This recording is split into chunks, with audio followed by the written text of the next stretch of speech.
আসসালামু আলাইকুম। আজকের ক্লাসে সবাইকে স্বাগতম। তো দ্রুত আমরা জয়েন করে ফেলি। আজকে কিন্তু আমাদের যুক্তিবিদ্যার ম্যারাথন ক্লাসের শেষ ক্লাস, মানে ফার্স্ট পেপারের শেষ ক্লাস। তো সবাই একটু জয়েন করি এবং বন্ধুদেরকে মেনশন করে দিই এবং ক্লাসটা শেয়ার করে দিই, তাহলে সবাই মিলে আমরা ক্লাসটা কিন্তু করতে পারবো।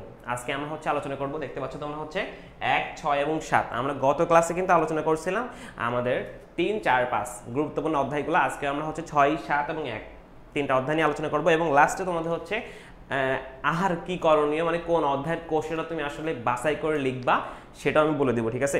তো দ্রুত আমরা জয়েন করে ফেলে এবং ক্লাসটা শেয়ার করে দেই, সবাই মিলে একসাথে শুরু করে ফেলি ইনশাল্লাহ। এবং তোমরা অনেকে জানতে চাচ্ছিলা যে নামাজের বিরতি। হ্যাঁ, আমরা অবশ্যই নামাজের বিরতি দেব। আমরা 6:55 থেকে 7:05, মোট 10 মিনিট আমাদের একটা নামাজের বিরতি থাকবে, তাহলে কারোর কোনো সমস্যা হবে না, ঠিক আছে? তাহলে সবাই আমরা ক্লাসটাই অংশগ্রহণ করি এবং দ্রুত শুরু করব, ঠিক আছে? আমাদের সাথে আফসানা চৌধুরী জয়েন করছে, আমাদের সাথে গোপীশীল জয়েন করছে, আমাদের সাথে ঈশা জয়েন করছে, আমাদের সাথে রাজিয়া সুলতানা জয়েন করছে, উর্মি ইসলাম জয়েন করছে। আমরা একটু সবার মাঝে ক্লাসটা শেয়ার করে দেই, দ্রুত আমরা শুরু করব, ঠিক আছে? আমাদের কিন্তু আজকে 3টা অধ্যায় আলোচনার বিষয়, সুতরাং অনেক বেশি পড়তে হবে। এবং আমরা কিন্তু এমন করতেছি না গতানুগতিক যে অনেকে কিন্তু এমসিকিউ ক্লাস নিয়ে ম্যারাথন ক্লাস শেষ করে, বাট এটা আমরা কিন্তু করতেছি না। এমসিকিউ ক্লাস নিয়ে কি ম্যারাথন ক্লাস শেষ হয়? আমরা চেষ্টা করতেছি তোমাদের টপিক ওয়াইজ ধরে ধরে, মানে যে অধ্যায়ের যে টপিকের থেকে সবসময় সিকিউ আসে আমরা সেই টপিক বোঝাচ্ছি, দেন তোমাদের এমসিকিউ কীরকম আসতে পারে এবং সিকিউ কীরকম আসতে পারে এগুলো দেখাচ্ছি। এর বাইরে কিন্তু এই মাধ্যমের বাইরে যেগুলো দেখাচ্ছি এর বাইরে কোনো টপিক থেকে কিন্তু এমসিকিউ বলো সিকিউ বলো আসে না কোশ্চেন।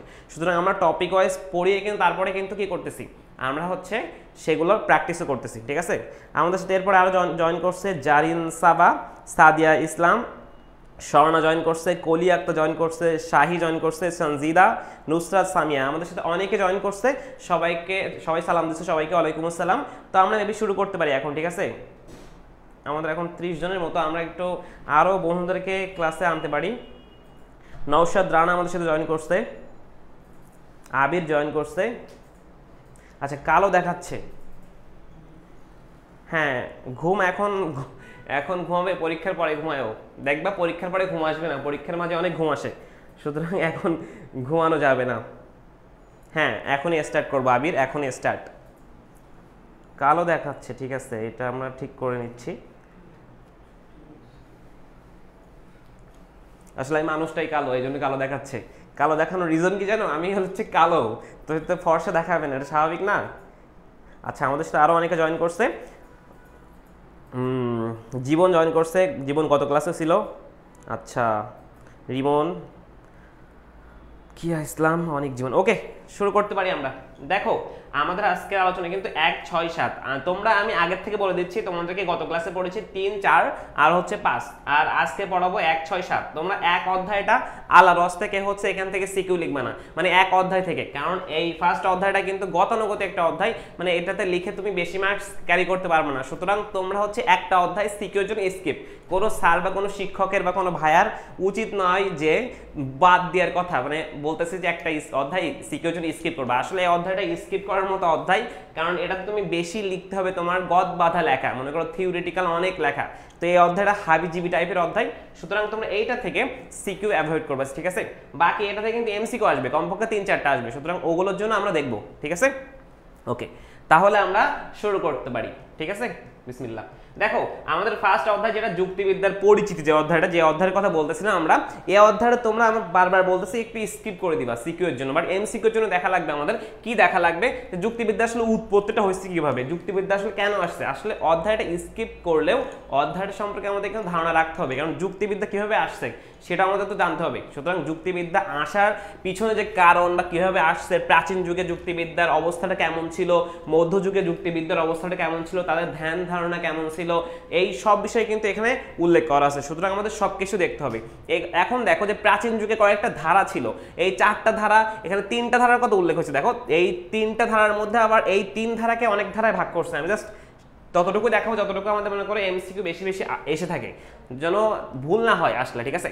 দেখো এই যে প্রাচীন যুগের যে সময়কালটা ছিল খ্রিস্টপূর্ব 600 থেকে আমাদের 529, আমরা ফার্স্ট অধ্যায়ের এই আলোচনাটা অনলি 5 মিনিটে শেষ করবো, সুতরাং একটু 5 মিনিট দেখো যাতে এমসিকিউ আসতে যাতে ভুল না হয়, জাস্ট 5 মিনিট আলোচনা করবো, ঠিক আছে। আমাদের আলোচনার টপিক থাকবে হচ্ছে আমাদের 6 এবং 7 সবচেয়ে গুরুত্বপূর্ণ টপিক, যেখান থেকে আমরা সিকিউ কমপক্ষে 4টা পাবো, সুতরাং আলোচনা আমাদের ওখানে থাকবে, ঠিক আছে।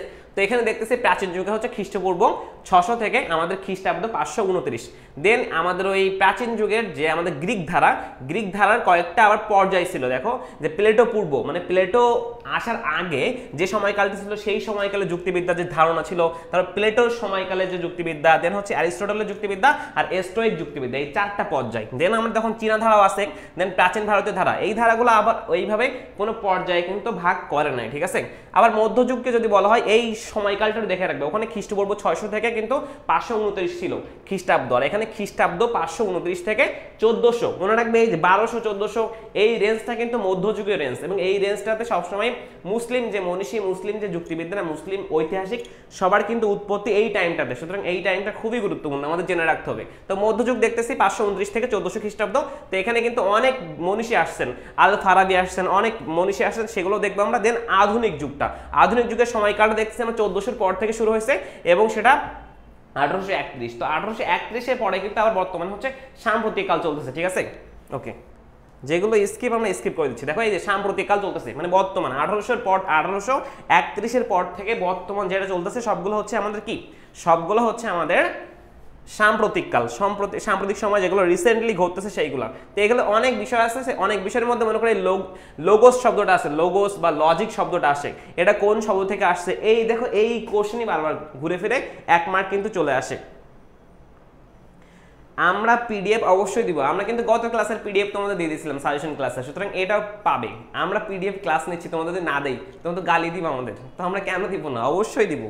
দেখো তাহলে আমরা বলতেছি যে লজিক শব্দটা আসলে কিভাবে আসছে, আমাদের লোগোস শব্দ, এই লোগোস মানে হচ্ছে কি ভাষা বা শব্দ, এবং এটা গ্রিক শব্দ, এতটুকু জানলে হবে।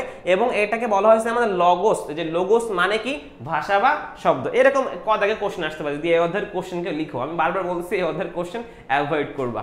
তারপরে হচ্ছে আমাদের এই লজিক নিয়ে অনেক কথা আছে, আমরা এগুলো সবই অ্যাভয়েড করে দিচ্ছি, অ্যাভয়েড করা দিয়ে আমরা এগুলো দিয়ে দিচ্ছি, ঠিক আছে। যুক্তিবিদ্যার স্বরূপের এখানে অনেক কথা আছে, কিভাবে আসছে সেটা হচ্ছে যুক্তিবিদ্যা, যুক্তি সংক্রান্ত বিজ্ঞান, যুক্তি নিয়েই কথা বলে সেই রিলেটেড বিজ্ঞান। আমরা বলছি 5 মিনিট নিব, আমাদের কিন্তু আর অনলি এখানে 1 মিনিট নিতে পারবো আমি। দেন তারপরে বলছি যে যুক্তিবিদ্যা একটা আকারগত বিজ্ঞান, যুক্তিবিদ্যা একটি বস্তুগত বিজ্ঞান, আদর্শনিষ্ঠ বিজ্ঞান। যুক্তিবিদ্যায় যে আকারগত বস্তুগত উভয় প্রকার সত্যতা প্রতিষ্ঠা করে। আমরা এই যে আকারগত বস্তুগত এই দুইটা কিন্তু ভিত্তি আমরা পড়বো সপ্তম অধ্যায়ে, আমাদের আসতেছে সামনে হিউজ একটা বড় অধ্যায় এটা। দেন আমরা দেখবো যুক্তিবিদ্যা আসলে যে বৈধভাবে চিন্তা করার বিজ্ঞান, এটাও আমরা সব দেখতেছি। দেন ব্যবহারিক একটা বিজ্ঞান, এটা এমসিকিউ চলে আসে। যুক্তিবিদ্যা কলা ও বিজ্ঞান উভয়, এই 3টা থেকে দেখি হুবহু এমসিকিউ চলে আসে। দেন যুক্তিবিদ্যা আসলে বিজ্ঞান না কলা, যুক্তিবিদ্যা আসলে বিজ্ঞান এবং কলা দুইটারই মধ্যবর্তী পর্যায়ে, দুইটাই বলা যায়। দেন আমরা বলতেছি যে এই বিষয়গুলো তোমরা দেখবা, জাস্ট এটা আমি তোমাদের দিয়ে দেবো, ঠিক আছে, পরিসরটা। মানে এই পিডিএফটা এইভাবে করছি যাতে শর্টকাট তোমরা দেখলে হয়ে যায় তোমাদের এমসিকিউ এবং সিকিউটা। দেন আমাদের এইগুলো একটু মনে রাখতে হবে, এই অধ্যায়ের এই টপিকগুলো একটু দেখতে হবে, ঠিক আছে। যুক্তিবিদ্যার সম্পর্কে বুঝতে হবে, যুক্তিবিদ্যা আসলে কি, অ্যারিস্টটল কে, আদর্শনিষ্ঠ বিজ্ঞানটা কি, বস্তুনিষ্ঠ বিজ্ঞানটা কি, কলা কি, বিজ্ঞান কি, আকারগত বস্তুগত, এইগুলো সব একটু দেখে নিবা, ঠিক আছে, এই অধ্যায়ের। এটা দিয়ে দেবো তোমাদের। এবার আমরা আসি এই অধ্যায়ের রিলেটেড কেমন কোশ্চেন আমাদের পরীক্ষা আসে। আমরা তো পড়ে থাকি তাই না, কিন্তু এই অধ্যায় থেকে কেমন টাইপের কোশ্চেন আমাদের পরীক্ষা আসে সেটা আমাদের একটু দেখতে হবে। দেখো এখানে হচ্ছে বলতেছে যে কেমন টাইপের কোশ্চেন, দেখো বলতে পারে এই বইটা লেখককে, এই গ্রন্থটা লেখককে, এরকম কোশ্চেন কিন্তু বারবার আসে।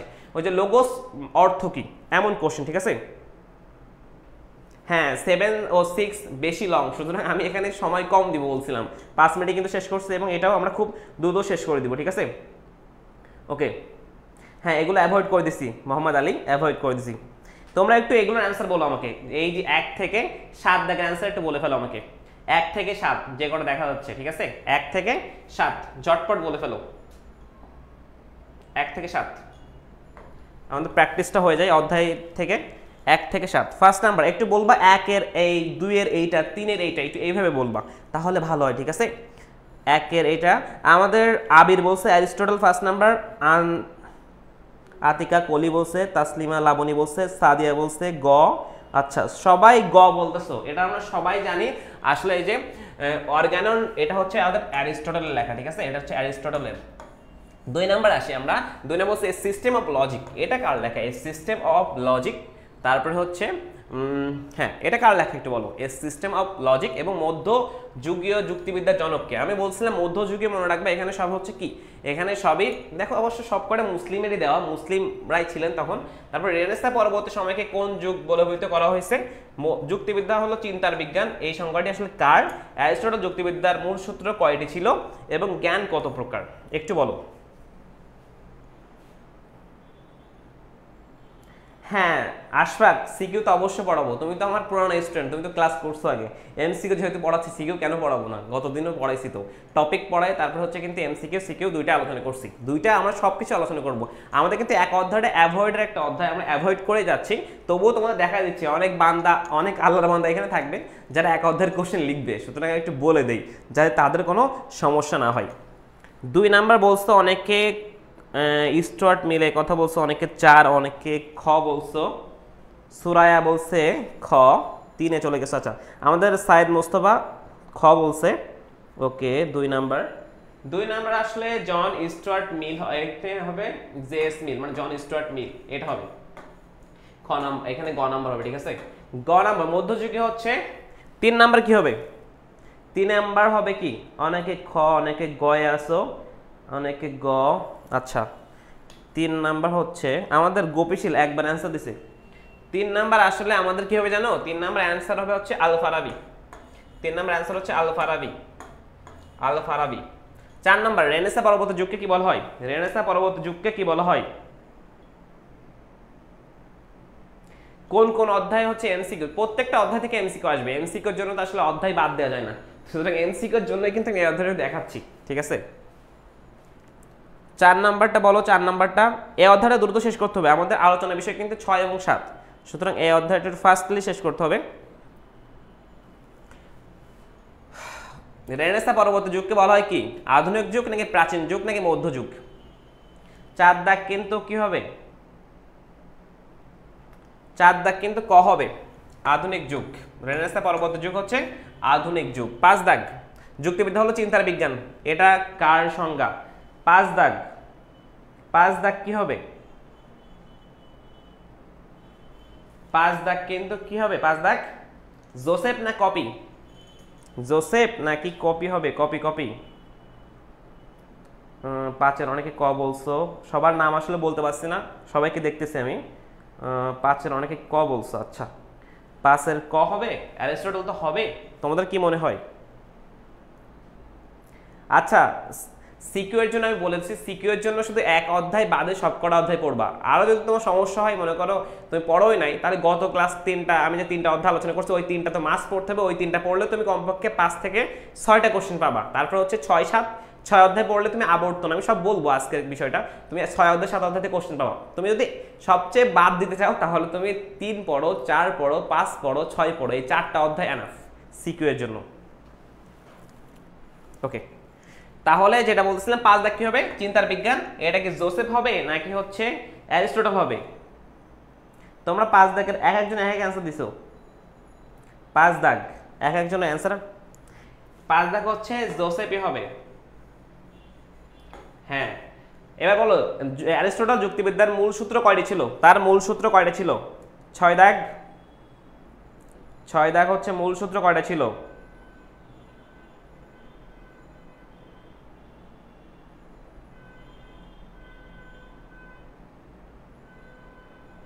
6 দাগ, অনেকে 6 দাগ বলেই ফেলছো, 6-এর এ বলছো, অনেকে নীল আকাশ বলছে 6-এর এ। আচ্ছা 6-এর এ। অ্যারিস্টটল যুক্তিবিদ্যার মূল সূত্র কয়টা বলছে?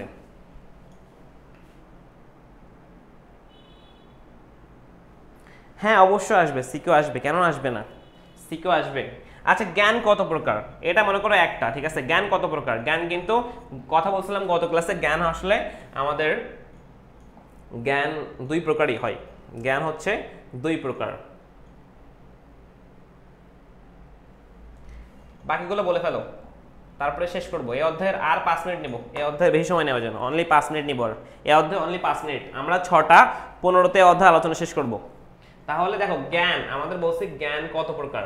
জ্ঞান সবসময় কি, গত ক্লাসে বলছিলাম 2 প্রকার। আমরা জ্ঞান নিতে পারি 2 প্রকার ভাবে, মানে সেটা হচ্ছে একটা কি, প্রথমটা হচ্ছে আমাদের প্রত্যক্ষ জ্ঞান, আমরা যেটা সরাসরি নিই, ঠিক আছে। এখন তুমি মনে করো আমার সামনে বসে ক্লাস করছো, তাহলে তুমি আমার সামনে থেকে সরাসরি নিচ্ছ, সেটা হচ্ছে প্রত্যক্ষ জ্ঞান। আর একটা হচ্ছে পরোক্ষ জ্ঞান। তার মানে জ্ঞান হচ্ছে 2 প্রকার, একটা হচ্ছে প্রত্যক্ষ আর একটা হচ্ছে পরোক্ষ, ঠিক আছে। এটা হচ্ছে 2 নাম্বার, মানে 2 নাম্বার বলতে 2টা আর কি, ক দাগ অ্যান্সার হবে। যুক্তিবিদ্যা কোন ধরনের বিজ্ঞান, বস্তুনিষ্ঠ, আদর্শনিষ্ঠ নাকি হচ্ছে ব্যবহারিক? যুক্তিবিদ্যা কোন ধরনের জ্ঞান, বস্তুনিষ্ঠ নাকি আদর্শনিষ্ঠ? আচ্ছা আমি এগুলো অ্যান্সার আমি দিয়ে দিচ্ছি, তোমরা অনেকে লেট করতেছো, লেট করছো আমি এই অধ্যায়টাতে। এটা হবে আদর্শনিষ্ঠ আর হচ্ছে ব্যবহারিক, এটার অ্যান্সার হবে গ নাম্বার। তারপর হচ্ছে যুক্তিবিদ্যার প্রথম প্রচলন হয় কোথায়? ভারতে, ইংল্যান্ডে, গ্রিসে। গ্রিসে, কেননা আমাদের অ্যারিস্টটল মহাশয় গ্রিসের বাসিন্দা ছিল। কলা বলতে বোঝায় কি? আদর্শনিষ্ঠ বিজ্ঞান, চিন্তার বিজ্ঞান, বিজ্ঞান ও কলা। অ্যান্সার আসলে সব কয়টা, ঠিক আছে। অ্যান্সারগুলো ঠিক আছে তোমাদের? দেখো আমাদের বলছে জ্ঞান হচ্ছে 2 প্রকার, যুক্তিবিদ্যা হচ্ছে কোন ধরনের, এটা হচ্ছে বস্তুনিষ্ঠটা হবে না, হবে হচ্ছে আদর্শনিষ্ঠ আর হচ্ছে ব্যবহারিক, ব্যবহারিকভাবে জ্ঞান। দেন হচ্ছে যুক্তিবিদ্যার প্রথম প্রচলন হয় কোথায়, এটা হবে গ্রিসে। আর হচ্ছে কলা বলতে বোঝায় কি, আমাদের সবগুলো হচ্ছে কলা, ঠিক আছে। ওকে, নুসরাত সাইমা অনেক অ্যান্সার করছে, হ্যাঁ ঠিক আছে। তাহলে আমরা এটা শেষ করি। দেখো আমরা হচ্ছে এবার এর থেকে কেমন তোমাদের সিকিউ আসে সেটা একটু দেখে নাও, মানে কেমন টাইপের আসবে। আমি জাস্ট শেষ করে দেবো এখান থেকে। এখানে বলছে মনে করো একটা উদ্দীপক আছে, সেটা কি বলছে, সানইয়াদ ঢাকা ডেন্টাল কলেজে অধ্যয়নকালে দাঁতের সুরক্ষা সম্পর্কিত বিভিন্ন তত্ত্ব ও নিয়মাবলী সম্পর্কে জ্ঞান অর্জন করে। পরবর্তীতে সে একটি ক্লিনিক প্রতিষ্ঠা করে রোগীদের দাঁতের ফিলিং হবে এবং স্কেলিং বিভিন্ন কাজ করে সুনাম অর্জন করে। এখানে বলতেছে অনুমানটা কি। দেখো এইটা পড়ে তোমার মাথায় তোমার অনেক বিষয় চাপ দিলে তোমাকে ভাবতে হবে আসলে এর স্বরূপ আলোচনা করতে হবে, বিজ্ঞান না কলা আলোচনা করতে হবে, এই টাইপের আলোচনা। তুমি গদবাধা আলোচনার কোশ্চেন তুমি যাবা না। আমি বলছি সবসময় সবাই চেষ্টা করো ফার্স্ট অধ্যায় স্কিপ করতে, তবুও কেমন কোশ্চেন আসে দেখো। এই যে বলছে সানিয়াদের বিভিন্ন তত্ত্ব শেখার মাধ্যমে যুক্তিবিদ্যার কোন দিকটি প্রকাশ পেয়েছে, এই একটা বিষয়। যুক্তিবিদ্যার স্বরূপের আলোচনা, ওই স্বরূপের কথা বলছিলাম, এই স্বরূপ কিন্তু চলে আসছে। তারপর একটা দেখি করোনা পরিস্থিতি নিয়ে 2 বন্ধুর কথোপকথন। তো প্রথম বন্ধু বলছে মাস্ক পরিধান করা, ঘন ঘন হাত ধোয়া এই সত্য আজ আদর্শে পরিণত হয়েছে, তাই এই আদর্শকে সামনে রেখে আমরা সুনিশ্চিত, নির্ভুল এবং সুশৃঙ্খল জ্ঞান লাভ করতে পারি। এটা একটা প্রথম বন্ধুর উক্তি। দ্বিতীয় বন্ধু কি বলছে, হ্যাঁ তবে করোনা থেকে বাঁচতে হলে ভ্যাকসিন কি করতে হবে, ভ্যাকসিন কিভাবে কাজ করবে, কোন নিয়মে প্রয়োগ হবে সেটাও জানা কিন্তু অত্যন্ত গুরুত্বপূর্ণ। এই একটা আমাদের উদ্দীপক আসলো। দেন একটা আমাদের বলছে লোগোস, এই ভাষা বা শব্দ। চিন্তা হলো যুক্তিবিদ্যার প্রধান আলোচ্য বিষয়। অবশ্যই চিন্তা না করলে কি আমি যুক্তিবিদ্যাতে আসতে পারতেছি? আমাকে অবশ্যই চিন্তা করতে হবে। প্রথম বন্ধুর বক্তব্যে কোন বিষয়টি ফুটে উঠছে। দেখো এরকম কোশ্চেন তুমি অ্যান্সার কিভাবে করবা, তুমি কিন্তু ক্লু ভাবতেই দেরি হবে। সুতরাং আমি বারবার বলছি তোমাদের এই অধ্যায়টা সিকিউ লিখবা না, সুতরাং এই অধ্যায়টা স্কিপ করবো তোমরা। এই অধ্যায় আমি আরেকটা উদ্দীপক দেখাই তোমাদের। যেখানে বলছে দৃশ্যকল্প 1-এ সাকিব জীববিজ্ঞান ক্লাসে শিক্ষকের বক্তব্য থেকে একটি ব্যাংকে বিভিন্ন অঙ্গ প্রত্যঙ্গের মানে কি করছে ব্যবচ্ছেদ করার বিষয়ে জ্ঞান অর্জন করলো। 2 নাম্বার বলছে নাবিল জীববিজ্ঞান ক্লাস থেকে অনেক বিষয় শিখলো। এখানে বলছে দেখো যুক্তিবিদ্যার স্বরূপের দিকটা আলোচনা করতে বলতেছে। দৃশ্যকল্প 1, দৃশ্যকল্প 2 এর মধ্যে কোন বিষয়টি যুক্তিবিদ্যা বেশি কার্যকর? তো এই অধ্যায়ের কোশ্চেন কিন্তু এখন দেখে মনে হচ্ছে তোমার লেখা উচিত, তুমি লিখবা না এই অধ্যায়, ঠিক আছে। আল্লাহর রাস্তে ফার্স্ট অধ্যায়, এক অধ্যায়ের কোশ্চেন কেউ লিখবা না, এক অধ্যায়ের একটা কোশ্চেন তুমি বাদ দাও, তোমাকে আরো থাকতেছে 10টা কোশ্চেন। তুমি যেভাবে মানে পড়ছো, লাস্ট আমি ক্লাসগুলো নিচ্ছি একটু জাস্ট দেখো, তুমি সব কোশ্চেন লিখতে পারবা। এই অধ্যায়ের বাদে বাকি যে কোশ্চেনগুলো আসবে সবই তুমি লিখতে পারবা, ঠিক আছে। তো এটা অ্যাভয়েড করলাম আমরা। আমাদের কাজ এখন হচ্ছে এই যে বড় একটা অধ্যায়, যেটাতে আমাদের আসলে 1 ঘন্টার মতো টাইম লাগতে পারে, তবে আমি তার চেয়ে কম সময় নিব। দেখো আমরা কিন্তু গত ক্লাসে পড়ছিলাম অনুমান আসলে কি, অনুমানটা আসলে কি। তো সেই অনুমান 2 প্রকার ছিল না, আরোহ এবং অবরোহ। তো আমাদের সেকেন্ড পেপার যখন আমরা ক্লাস নিব ম্যারাথন ক্লাস, তো তখন আমরা কিন্তু আরোহ অনুমান যে বিষয়টা আছে ওইটা নিয়ে একটা অধ্যায় আছে, তো তখন ক্লাস নিব। আজকে আমাদের যে অবরোহ অনুমানের যে প্রকারভেদ ডিটেলস আলোচনা, সেই একটা অধ্যায় 6 অধ্যায়, সে অবরোহ অনুমান না আলোচনা করব। তো আমরা কিন্তু জানি অবরোহ অনুমানটা কি, এটা হচ্ছে সার্বিক থেকে বিশেষে আসবে, মানে বেশি থেকে কমে আসবে। এই অবরোহ অনুমানে যে 2টা প্রকার ছিল, মাধ্যম আর হচ্ছে অমাধ্যম। এই মাধ্যম এবং অমাধ্যম নিয়ে আজকে আমাদের আলোচনা বিষয়।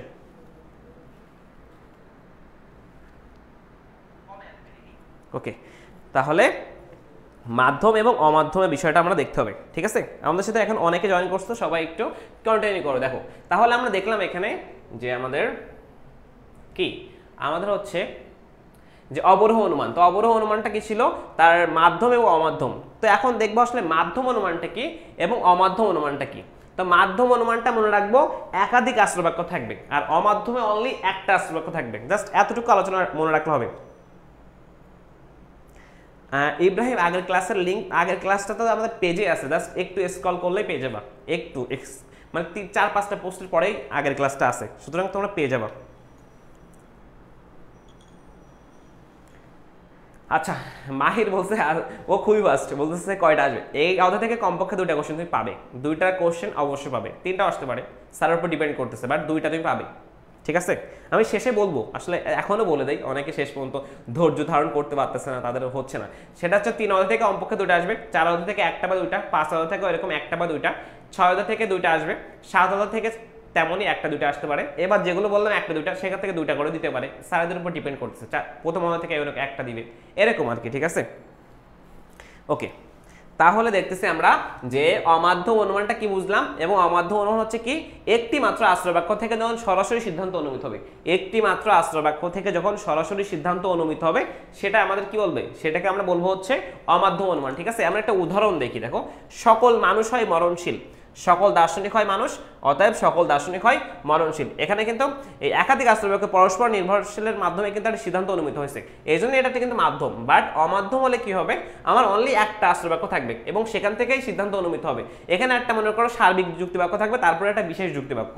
এই উদাহরণটা দেখি, সকল অধ্যাপক হন উচ্চশিক্ষিত মানুষ, আমার একটাই আশ্রয়বাক্য সিদ্ধান্ত আসছে, অতএব কিছু উচ্চশিক্ষিত মানুষ হন অধ্যাপক। তো এই বিষয়টা গেল আমাদের হচ্ছে কি থাকতেছে, একটি মাত্র আশ্রয়বাক্য থেকে যখন সরাসরি সিদ্ধান্ত আসবে তখন সেটা হচ্ছে অমাধ্যম। আর একাধিক আশ্রয়বাক্য থেকে যখন সিদ্ধান্ত অনুমিত হবে, একাধিক আশ্রয়বাক্যের মাধ্যমে, সম্পর্কের মাধ্যমে, একাধিক আশ্রয়বাক্য থাকলে তাদের মধ্যে একটা সম্পর্কের মাধ্যমে যখন সিদ্ধান্তটা অনুমিত হবে তখন সেটা হচ্ছে কি?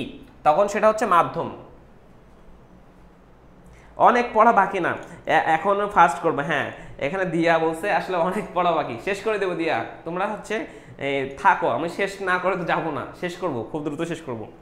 দেন হচ্ছে দেখো আমাদের অমাধ্যম অনুমান, আসলে আমরা এখন প্রথমে দেখবো যে আমরা এখানে দেখলাম মাধ্যম এবং হচ্ছে অমাধ্যম। তো আমরা ফার্স্টে হচ্ছে অমাধ্যম অনুমানটা সম্পর্কে জানবো, এবং অমাধ্যম অনুমানের অনলি তিনটা বিষয়ে আমাদের ধারণা রাখতে হবে, সেটা হচ্ছে আবর্তন, প্রতিবর্তন আর প্রতিআবর্তন। এই তিনটা কিন্তু অমাধ্যম অনুমান। আমরা মনে রাখবো যে আবর্তন, প্রতিবর্তন এবং প্রতিআবর্তন, এই তিনটা হচ্ছে অমাধ্যম অনুমান। তার মানে হচ্ছে এদের আশ্রয়বাক্য অনলি একটা থাকবে, এদের আশ্রয়বাক্য অনলি একটা থাকবে, ঠিক আছে?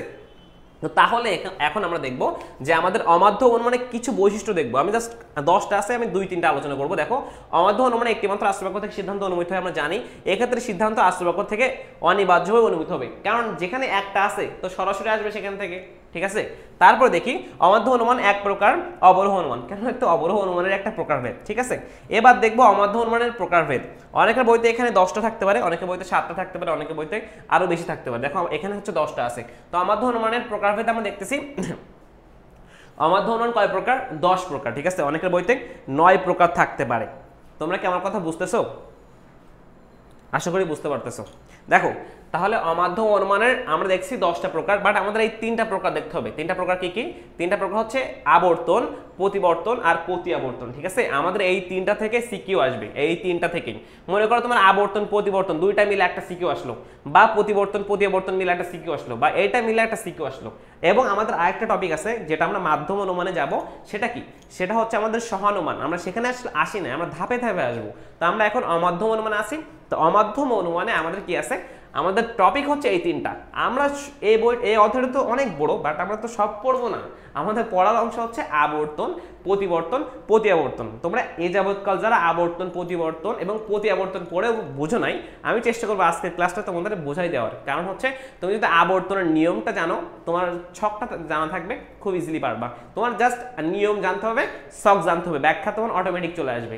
দেন একই নিয়মে প্রতিবর্তন এবং প্রতিআবর্তন ছক প্লাস নিয়ম জানতে হবে, তুমি খুব সহজেই কিন্তু অ্যান্সার করতে পারবা। সুতরাং আমাদেরকে এই তিনটা বিষয় খুব ভালোভাবে ধারণা রাখলে মনে রাখো যুক্তিবিদ্যা A+ কনফার্ম। জাস্ট এই তিনটা এবং সহানুমান, এই তিনটা এবং সহানুমান, কারণ এই তিনটা এবং সহানুমান সম্পর্কে ধারণা থাকলেই 2 থেকে 3টা সিকিউ আমি পারতেছি, মানে 20 থেকে 30 মিনিট কমপ্লিট শুধু এই অধ্যায়ে। আমরা এমসিকিউর কথা বাদ, সিকিউ জাস্ট এই অধ্যায়ে আমাদের এই আবর্তন, প্রতিবর্তন এবং প্রতি আবর্তন আর সহানুমান, মোট 4টা জিনিস, এই 4টা জিনিস সম্পর্কে ধারণা থাকলেই কিন্তু আমাদের হয়ে যাচ্ছে। হ্যাঁ, আমি 4th চ্যাপ্টার ফুল নাই, যতটুকু আছে ততটুকু পড়াচ্ছি, এই জন্য এই 3টা আছে এবং সহানুমান আছে। আমি তোমাদের শর্ট করে তো পড়াচ্ছি, পড়িয়ে দিচ্ছি, প্লাস এমসিকিউ সিকিউ আলোচনা করতেছি। এমন অনেক পেজে কিন্তু ক্লাস হচ্ছে, অনেক স্যার ক্লাস নিচ্ছে, সেখানে ওনারা কি করতেছে, এমসিকিউ সলভ করতেছে। ভাই এমসিকিউ সলভ করলে কি তোমার হবে? আমার তো মনে হয় না হবে।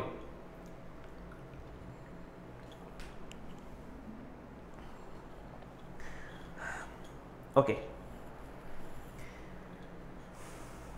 আচ্ছা, তাহলে হচ্ছে আমরা দেখলাম যে আমাদের 6 অধ্যায়ের তাহলে কোশ্চেন আসবে কি, আবর্তন, প্রতিবর্তন এবং প্রতি আবর্তন, এবং প্রত্যেকটা হচ্ছে আমাদের অমাধ্য অনুমান। ঠিক আছে, তো আমরা এখন দেখবো আসলে যে অমাধ্য অনুমানের কয়েকটা প্রকার ছিল, একটু আমরা দেখে নেই। আবর্তন, প্রতিবর্তন,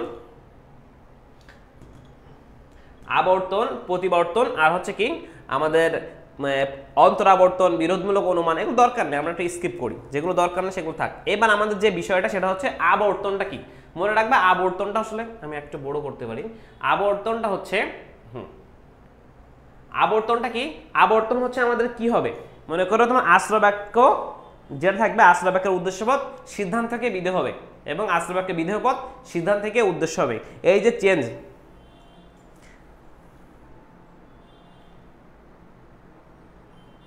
হ্যাঁ ফাতেমা বলছে এই ক্লাসটার জন্য ওয়েট করতেছিলাম।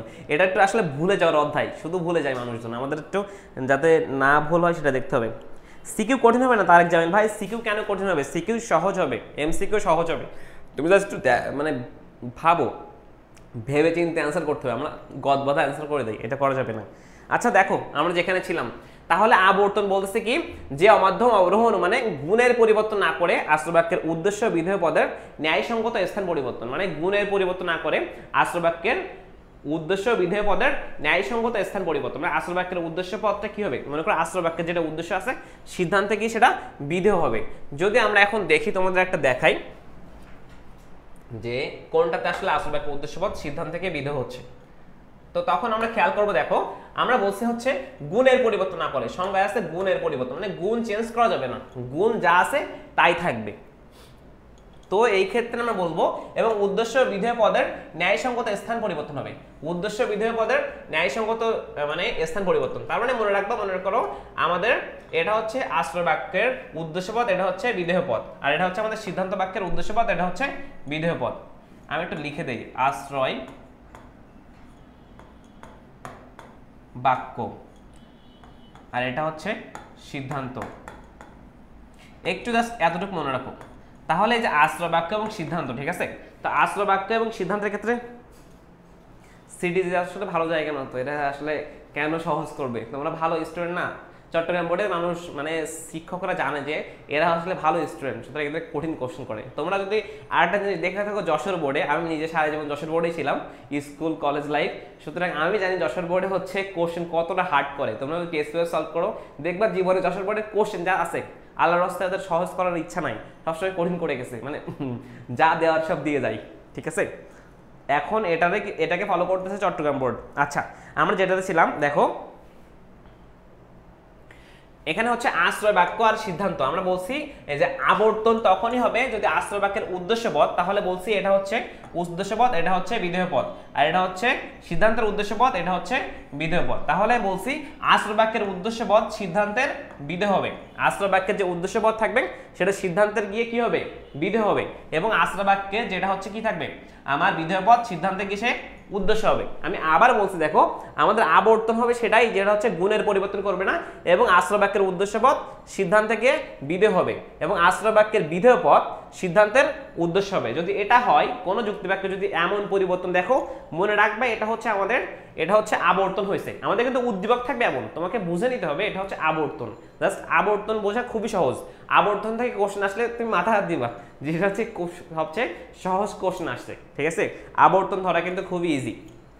তাহলে দেখতেছি আমরা যে আবর্তনের ক্ষেত্রে কি হবে, আসল বাক্যের যে উদ্দেশ্যপদ সিদ্ধান্তে গিয়ে সে বিধেয় হবে, সিদ্ধান্ত বাক্যের বিধেয় হবে, আর আসল বাক্যে যে আমাদের থাকবে বিধেয় পদ, সিদ্ধান্ত বাক্যে সে হবে উদ্দেশ্যপদ। ঠিক আছে, এতটুকু ঠিক হয়ে গেছে আমাদের। এবার দেখব যে আমাদের এইটাতে আসলে কিভাবে সেটা ফলো করছে, যে সকল শিক্ষক হন উচ্চশিক্ষিত মানুষ। আমাদের অ্যান্সার আসছে কি, অতএব কিছু শিক্ষিত মানুষ হন শিক্ষক। আচ্ছা, এবার এটা কি আমি একটু আরো সামনে আগাই, এটা কি আসলে মাধ্যম নাকি অমাধ্যম খুব সহজে বুঝতে পারছি কিন্তু, কারণ এটা হচ্ছে আমাদের একটা মাত্র আসল বাক্য এবং এখান থেকে সিদ্ধান্ত আসছে, সুতরাং এটা হচ্ছে আমাদের অমাধ্যম অনুমান। আর আবর্তন হয়েছে মানে তো সেটা ভাই অমাধ্যম অনুমান। আচ্ছা, এই অধ্যায় থেকে আরো সহজ কোশ্চেন আসতে পারে, সেটা কি জানো, সেটা হচ্ছে মাধ্যম অনুমান এবং অমাধ্যম অনুমান এই দুইটার পার্থক্য দেখাতে পারে। উদ্দীপকে থাকতে পারে মনে করো দৃষ্টান্ত 1 হচ্ছে মাধ্যম অনুমান আর দৃষ্টান্ত 2 হচ্ছে অমাধ্যম অনুমান। তো এখান থেকে কোশ্চেন আসলে তোমাকে কি করতে হবে একটু বলে দেই, সেটা হচ্ছে তোমাকে মাধ্যম অনুমানের বৈশিষ্ট্যগুলো দেখে রাখতে হবে, অমাধ্যম অনুমানের বৈশিষ্ট্যগুলো দেখে রাখতে হবে, তাহলে তুমি খুব সহজে কিন্তু অ্যান্সারগুলো করতে পারবা। ঠিক আছে, খুব সহজেই অ্যান্সারগুলো করতে পারবা। ওকে, আচ্ছা, খুবই এমসিকিউ আইসিডি 5 তোমাদেরকে গত ক্লাসে বললাম না, যেটা চলে গেছে সেটাকে আমরা দেখবো, আমরা পেছনে তাকাচ্ছি, আমরা সবসময় কোথায় তাকাই, তুমি রাস্তায় কোন দিকে তাকায় হাঁটো, অলওয়েজ সামনে, সুতরাং সামনে তাকাতে হবে, অতীত ইজ অতীত। ঠিক আছে, দেখো তাহলে আমরা বুঝলাম যে আসল বাক্যের এই বিষয়টা আবর্তনের। দেখো এখানে সকল শিক্ষক এটা হচ্ছে আসল বাক্যের উদ্দেশ্যপদ এবং শিক্ষিত মানুষ এটা হচ্ছে আসল বাক্যের বিধেয় পদ। কিন্তু এখন কি হচ্ছে দেখো, যখন এই যে শিক্ষিত মানুষটা কিন্তু এই যে সিদ্ধান্ত বাক্যের উদ্দেশ্যপদ হয়ে গেছে, আর এই সকল শিক্ষকটা কি হয়েছে এখানে চলে আসছে, এই শিক্ষকটা সেটা হচ্ছে এই আসল বাক্যের উদ্দেশ্য ছিল সিদ্ধান্তের বিধেয় হয়ে গেছে। এমন যদি চেঞ্জ আসে মনে রাখবো খুব সহজে এটা হচ্ছে আমাদের আবর্তন। ঠিক আছে, আর একটা জিনিস মনে রাখবো হচ্ছে আবর্তন আবার 2 প্রকার। এই আবর্তনটা কিন্তু এই আবর্তন 2 প্রকার। ঠিক আছে, আবর্তন 2 প্রকার। এখানে একটু সময় লাগবে আমাদের, কারণ এটা একটু বুঝতে হবে, সবচেয়ে গুরুত্বপূর্ণ অধ্যায়, সুতরাং একটু বুঝতে হবে। লেখা ছোট ছোট, একটু ফোনটা এইভাবে করে নাও, লেখা বড় হয়ে যাবে। মাহির আরো একটু, আচ্ছা মাহির আমরা এখনো এই অধ্যায় শেষ হয় নাই, আবর্তন শেষ হয় নাই, আমরা এখনো নিয়ম দেখবো এবং সক দেখবো, ক্লিয়ার হবে। এখন এত দ্রুত ক্লিয়ার তো হবে না, ওয়েট করো, জাস্ট ক্লিয়ার হয়ে যাবে। তো বলতেছিলাম আবর্তন 2 প্রকার, ঠিক আছে, একটা হচ্ছে সরল আবর্তন আর একটা হচ্ছে অসরল আবর্তন। তো সরল আবর্তন মানে কি, দেখো ও হচ্ছে সরল সঠিক পথ, মানে ও হচ্ছে কোনো সোজা মানে বাঁকা পথে নাই, কোনো দুর্নীতিতে নাই। ঠিক আছে, মানে ও সোজা ন্যায়ের পথে আছে, তার মানে ওর কোনো পরিমাণ চেঞ্জ হবে না, ওর কোনো পরিমাণ চেঞ্জ হওয়া মানে কি, পরিমাণ চেঞ্জ হওয়া মানে হচ্ছে এই যে পরিমাণ একই থাকে বলতেছে না, তাকে সরল আবর্তন বলে। যে পরিমাণ একই থাকা মানে হচ্ছে, পরিমাণ একই থাকা মানে কি, পরিমাণ একই থাকা মানে হচ্ছে তোমার আশ্রয় বাক্য, এই যে আমাদের আশ্রয় বাক্যে যদি সার্বিক থাকে সিদ্ধান্ত কি হবে, সার্বিক আসবে, মানে যা থাকবে তাই, যে যুক্তি বাক্য থাকবে সেই যুক্তি বাক্যে আসা লাগবে, তার মানে সেটা হবে কি সরল আবর্তন। আর যদি অসরল আবর্তন আসে মনে রাখবে আমাদের পরিমাণ একই নাই, পরিমাণ হচ্ছে অভিন্ন না, পরিমাণ হচ্ছে ভিন্ন। ঠিক আছে, পরিমাণ হচ্ছে ভিন্ন, পরিমাণ একই না, তখন আমাদের কি হবে, তখন আমাদের হচ্ছে অসরল আবর্তন হবে। ঠিক আছে, তখন আমাদের অসরল আবর্তন। তাহলে সরল আবর্তন দেখলাম আমরা, সেটা হচ্ছে কি পরিমাণ একই থাকলে সেটা সরল আবর্তন। আর অসরল আবর্তন হচ্ছে কি, অসরল আবর্তন হচ্ছে কি আমাদের, অসরল আবর্তন হবে হচ্ছে পরিমাণ কিন্তু কি থাকবে, ভিন্ন হবে, পরিমাণ ভিন্ন হলে সেটা অসরল আবর্তন। তো অসরল আবর্তনের ক্ষেত্রে আমরা আবর্তনের যদি ছকে যাই তখন আমরা দেখবো এ থেকে আয় যায়, তার মানে এটা হচ্ছে অসরল আবর্তন, এই সার্বিক আছে বিশেষে চলে যাচ্ছে। আর ই থাকলে আমরা জানি আবর্তনের ক্ষেত্রে ই হয়, এগুলো কিন্তু আমাদের মুছতে পারবো এখনই। আর আয় থেকে আয় আর ও এর কিন্তু আবর্তন হয় না, জাস্ট লিখে দিলাম। এবার এটাতে আসতেছি, ডিটেলস আসতেছি। দেখো ভুল আমাদের কোশ্চেন কিভাবে হবে, ক্লাসটা করে আমাদের ভুল কেমনে হয়, সারা জীবনের সব সমস্যা ঠিক হয়ে যাবে। দেখো আমাদের এখন হচ্ছে এই নিয়মগুলো জানতে হবে, এই নিয়মগুলো জানলে, ছক জানলে আবর্তন শেষ, নিয়ম জানবো, ছক জানবো, আবর্তন শেষ। আমি তো এতক্ষণ আবর্তন কি এই বিষয়টা তোমাদেরকে জানানোর চেষ্টা করছি, এবার জাস্ট সেটার নিয়মটা দেখবো, আসলে নিয়মে কি আছে। ঠিক আছে,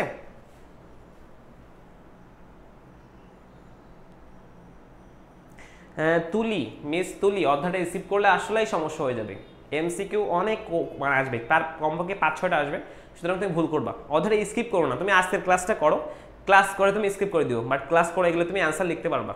আই গেস না, আই এম শিওর। ঠিক আছে, একটু থাকো।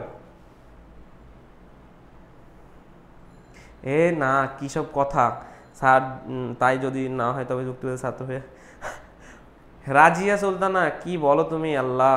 ওকে দেখো আমরা এবার এই জিনিসটা একটু ভালো করে দেখো ভাইয়েরা, এই জিনিসটা একটু ভালো করে দেখো, আবর্তনের যে নিয়ম, সবচেয়ে গুরুত্বপূর্ণ জিনিস কিন্তু আবর্তনের নিয়ম, এটা যদি পারি তো আমাদের আমাদের আবর্তন শেষ। ফার্স্ট নিয়ম আমি যেটা সংজ্ঞায় যা বলছি, দেখবো সংজ্ঞায় যা বলছি এই প্রথম 3টা নিয়ম চলে আসছে, মানে সংজ্ঞার ভিতরে আমাদের প্রথম 3টা নিয়ম ছিল। মনে রাখবো আবর্তনের নিয়ম 4টা, প্রতিবর্তন যেটা আসবে সেটার নিয়মও 4টা, ঠিক আছে।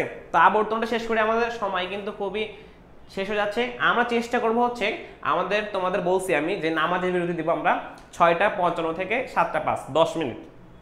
এই 10 মিনিট তোমরা নামাজ পড়ে নিবা যাতে তার সমস্যা না হয়, ঠিক আছে। আমরা সবাই নামাজটা পড়ে নেবো এই সময়। ক্লাস কমপক্ষে 2 ঘন্টা হবে, ক্লাস কমপক্ষে 2 ঘন্টা হবে, 2 ঘন্টা ক্লাস। তার আগে তো আমি শেষ করতে পারবো না। আমি তো গতানুগতিক এমসিকিউ ক্লাস নিচ্ছি না, সব এমসিকিউ পড়াচ্ছি। আসলে এমন আমি পড়াতে পারবো না, এটা কোনো ক্লাস হইলো কেউ বুঝবে? সুতরাং রিভিশন হচ্ছে, আমি তোমাদেরকে রিভিশন দিচ্ছি, ঝালিয়ে নিচ্ছি, যাতে তোমাদের রিভিশন বেসড হয়ে তোমাদের এমসিকিউ সিকিউ কোন টাইপের আসবে জানো। তোমাদের তো হুবহু কমন কোশ্চেন, আমি যদি কোশ্চেন করতাম তাহলে প্রশ্ন ফাঁস করতাম, ভাই আমি তো প্রশ্ন বা কোশ্চেন করি নাই, তো ফাঁস করবোটা কেমনে? সুতরাং আমি তোমাদেরকে কোন টপিক গুরুত্বপূর্ণ কোথা থেকে আসবে সেগুলোই পড়াচ্ছি, আবার রিভিশন করা দিচ্ছি, এবং তোমাদের এমসিকিউ এবং সিকিউ সেগুলো কিন্তু প্র্যাকটিস করাচ্ছি। আমি গদ বাঁধা ক্লাস নিতে পারবো না, আমি এইভাবেই তোমাদেরকে নিব, যেটা মানে ক্লাসটা করলে যেন তোমার সময়টা আসলে লস না হয় এবং তুমি পরীক্ষার হলে গিয়ে যেন আমার কথা মনে আসে, আমাকে একটু দোয়া করো, এটা এনাফ। দেখো তাহলে হচ্ছে আবর্তনের প্রথম নাম্বার নিয়ম কি আমি বলছি, এই 3টা নিয়ম হচ্ছে সংজ্ঞায় ছিল। 1 নম্বর হচ্ছে আশ্রয় বাক্যের উদ্দেশ্য পদ সিদ্ধান্তের বিধেয় হবে, বলছিলাম সংজ্ঞায়। তারপর 2 নম্বর আশ্রয় বাক্যের বিধেয় পদ সিদ্ধান্তের উদ্দেশ্য হবে, এটাও বলছি। 3 নম্বর হচ্ছে আশ্রয় বাক্য সিদ্ধান্তের গুণ একই থাকবে, সংজ্ঞায় ছিল। অর্থাৎ আশ্রয় বাক্য সদর্থক হলে সিদ্ধান্ত সদর্থক, আশ্রয় বাক্য নর্থক হলে সিদ্ধান্ত হবে নর্থক। মানে আশ্রয় বাক্য যেটা থাকবে সিদ্ধান্ত সেটাই, হ্যাঁ থাকলে হ্যাঁ হবে, ঠিক আছে, হ্যাঁ থাকলে হ্যাঁ, আর এটা যদি না থাকে তাহলে নাই হবে। আশ্রয় বাক্য নর্থক হলে সিদ্ধান্ত হবে নর্থক, এই জিনিসটা মনে রাখতে হবে। মনে করো তুমি একটা উদাহরণ দেখলা, তো উদ্দীপকের একটা উদাহরণ, তো উদাহরণটা দেখে তুমি বুঝতে পারবা যে আসলে এটা আবর্তন নাকি এটা প্রতিবর্তন নাকি প্রতি আবর্তন, ঠিক আছে।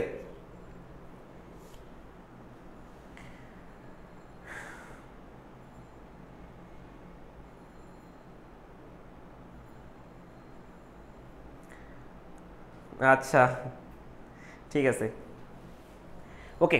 তাহলে হচ্ছে দেখলাম 3 নাম্বার। তাহলে 4 নাম্বার আশ্রয় বাক্যের অব্যাপ্য পদ সিদ্ধান্তে ব্যাপ্য হতে পারবে না, এটা তোমরা তো জানো 4 নাম্বারটা যে অব্যাপ্য কেন। আমরা হচ্ছে সুইনম্যানের সূত্র পড়ছিলাম না গত ক্লাসে, S E B I N O P, এই জিনিসটা যার মাথায় আছে সে তুমি বুঝছো বিষয়টা। সেটা হচ্ছে আশ্রয় বাক্যের অব্যাপ্য পদ সিদ্ধান্তে কিন্তু কি হবে, ব্যাপ্য হতে পারবে না, ঠিক আছে, ব্যাপ্য হতে পারবে না। তো আমরা আমাদের এই 4টা নিয়ম কিন্তু মুখস্থ রাখতে হবে। যদি 4টা নিয়ম মুখস্থ না করতে পারি তাহলে কিন্তু আমরা অ্যান্সার করতে পারবো না, ঠিক আছে। 4টা নিয়ম মুখস্থ হয়েছে কি তোমাদের? নিয়মটা কি বুঝছো, আবর্তন কি বুঝছো কি? একটু যদি বুঝে থাকো ভাইয়ারা কমেন্ট করে তো যে বুঝছি ভাইয়া, তাহলে আমি নেক্সট যাবো।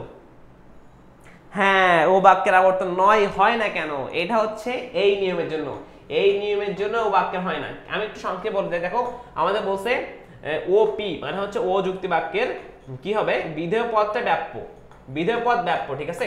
কিন্তু আমাদের যখন আবর্তন করলে যে বিধেয় পদ ব্যাপ্য আছে না, সেটা কি হয়ে যাবে আবর্তনের সময়, সেটা উদ্দেশ্য পদ হয়ে যাবে সিদ্ধান্তের। তো উদ্দেশ্য পদ হয়ে গেলে তো এই অব্যাপ্য মানে ব্যাপ্য পদটা এই উদ্দেশ্য পদে তো অব্যাপ্য হয়ে যাচ্ছে, কেননা ও যুক্তি বাক্যতে কি অব্যাপ্য হয় না। এইসব কারণ আসলে ও যুক্তি বাক্যের আবর্তন সম্ভব হয় না, ঠিক আছে। ওটাও আমরা দেখাবো। তাহলে তোমরা কি বুঝছো আবর্তনটা কি, নিয়মটা কি? যদি বুঝে থাকো তাহলে আমরা নেক্সট সেটা হচ্ছে আবর্তনের যে ছকটা আছে ওই ছকে যাব, ঠিক আছে, ওই ছকে যাব।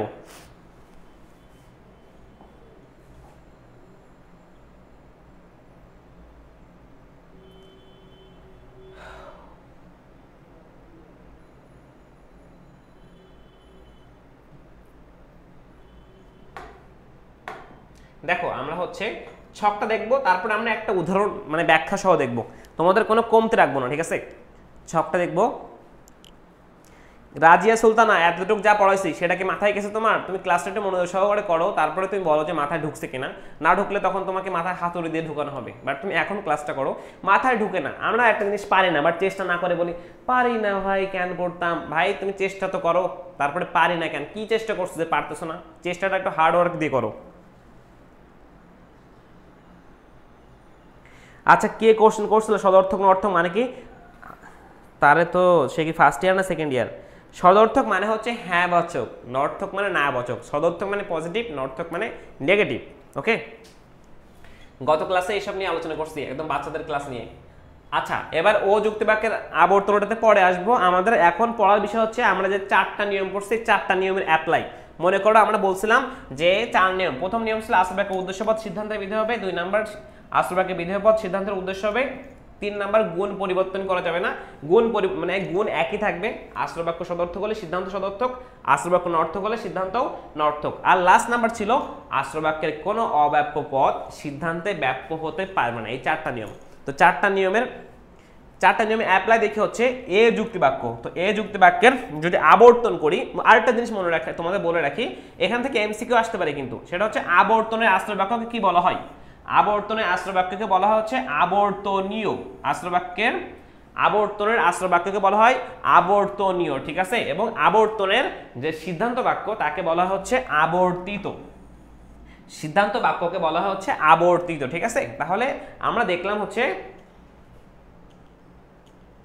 আমরা বুঝলাম হচ্ছে আর আমাদের আবর্তনের ক্ষেত্রে যে আবর্তন করব, আবর্তনের যে আমাদের আশ্রয় বাক্য থাকবে তাকে বলবো হচ্ছে আবর্তনীয়, আর যে সিদ্ধান্ত বাক্য থাকবে তাকে বলবো হচ্ছে আবর্তিত, ঠিক আছে? এবার আমরা আসি এ যুক্তি বাক্য। তো এ যুক্তি বাক্যের আবর্তন করলে আমরা পাবো হচ্ছে আই যুক্তি বাক্য। কেন পাবো? কারণ দেখো আমাদের বলতেছে হচ্ছে এ এস, আমাদের প্রথম 3টা নিয়ম ঠিক আছে, এ এস হয় আর I A S E B I N হয়, ঠিক আছে? তো এখানে যদি দেখি আমরা এ এস, তো এ যুক্তি বাক্য থেকে আই যুক্তি বাক্য কেন হচ্ছে? কারণ এটাতে 4 নম্বর নিয়মে মেনে যাচ্ছে। 4 নম্বর নিয়ম মেনে যাওয়ার কারণে আমাদের কিন্তু এ থেকে আই যাচ্ছে। জাস্ট মনে রাখবা এ যুক্তি বাক্য থেকে আই যুক্তি বাক্যে যায়। আর ই যুক্তি বাক্যের আবর্তন ই যুক্তি বাক্যই থাকে, আই যুক্তি বাক্যের আবর্তন আই যুক্তি বাক্যেই থাকে। আর ও যুক্তি বাক্যের আবর্তন সম্ভব হয় না, ঠিক আছে? এই 4টা জিনিস মনে রাখো। এবং এই 4টা জিনিসের মধ্যে তোমার এই 3টার মধ্যে খেয়াল করো, বলো তো কোনটা সরল আবর্তন এবং কোনটা অসরল আবর্তন? তোমরা একটু বলতে পারবা?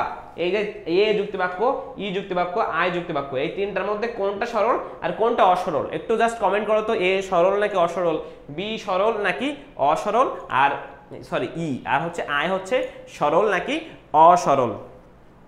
তাহলে বলো।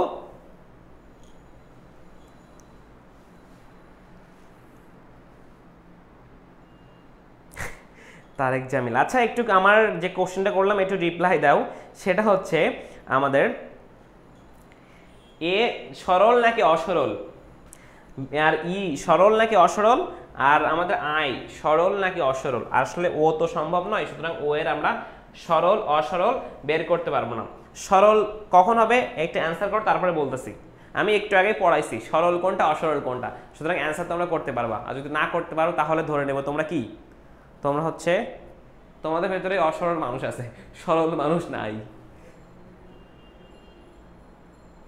আচ্ছা, আমাদের সাদিয়া ইসলাম বলছে এ ই সরল, এ অসরল।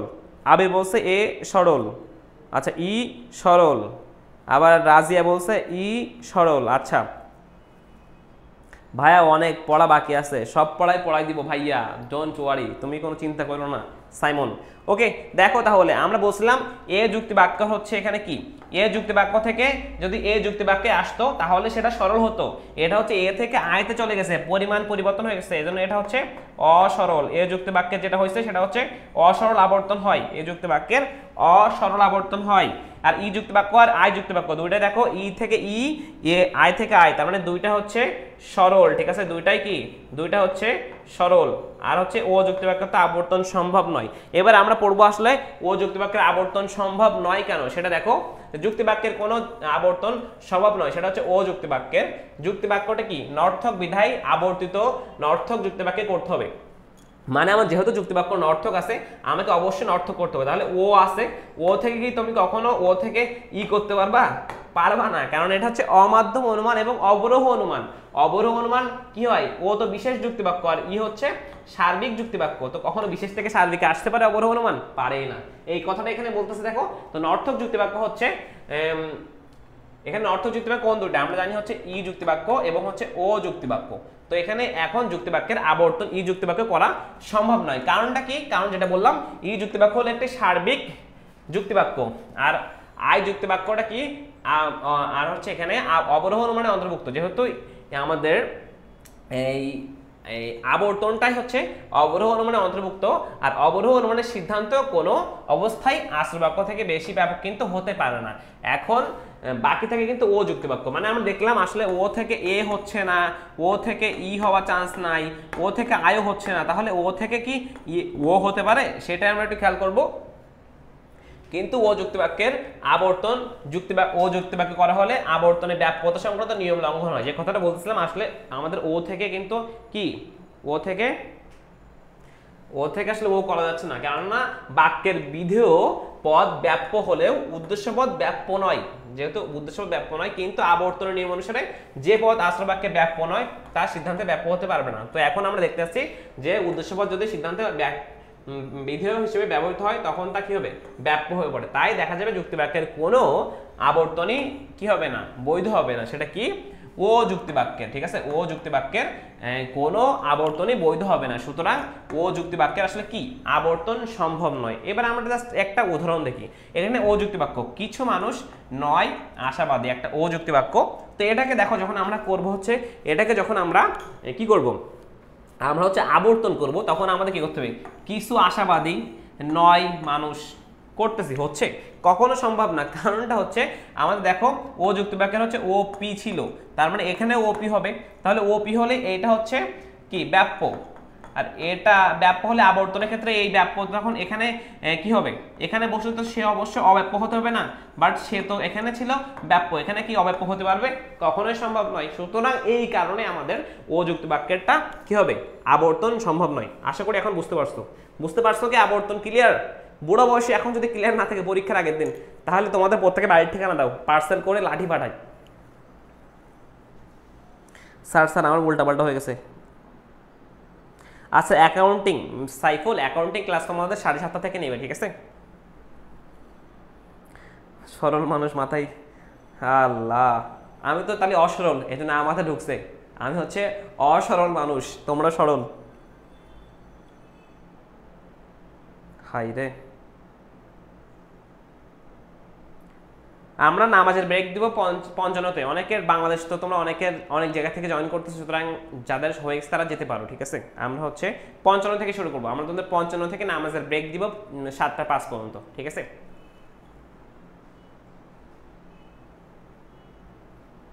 ওকে, তাহলে আবর্তন কি বুঝছো? আবর্তন বুঝছো কিনা একটু কমেন্ট করো ভাইয়ারা। আচ্ছা আমি শখটা আবার বলতেছি, তোমরা যারা বুঝছো তারা বলো।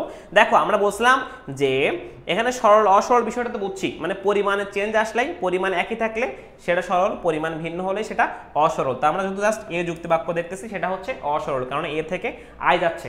পরের বিষয়ে আসি, আমাদের কি হবে, এ থেকে আয় হচ্ছে, ই থেকে ই, আয় থেকে আয় হচ্ছে। মনে রাখবে এই শখটা একটু মুখস্থ করে রাখতে হবে। আমাদের নিয়ম আমরা জানি, নিয়মের অ্যাপ্লাই করে দেখবো যে প্রত্যেকটা থেকে কোনটা হচ্ছে। আমাদের নিয়ম 4টা মুখস্থ করতে হবে। নিয়ম 4টা যদি মুখস্থ করি তাহলে খুব সহজে আনসার করতে পারবো। এ থেকে দেখবো আসলে এ যুক্তিবাক্য থেকে আমি সবসময় আয় ছাড়া কোনো যুক্তিবাক্য হচ্ছে না, মানে এ থেকে অলওয়েজ আয় আবর্তন হবে। যদি কোনো যুক্তিবাক্য দেখে উপরেরটা হচ্ছে এ, নিচেরটা সিদ্ধান্ত হচ্ছে আয়, তার মনে রাখবে ওটা হচ্ছে আবর্তন হয়েছে।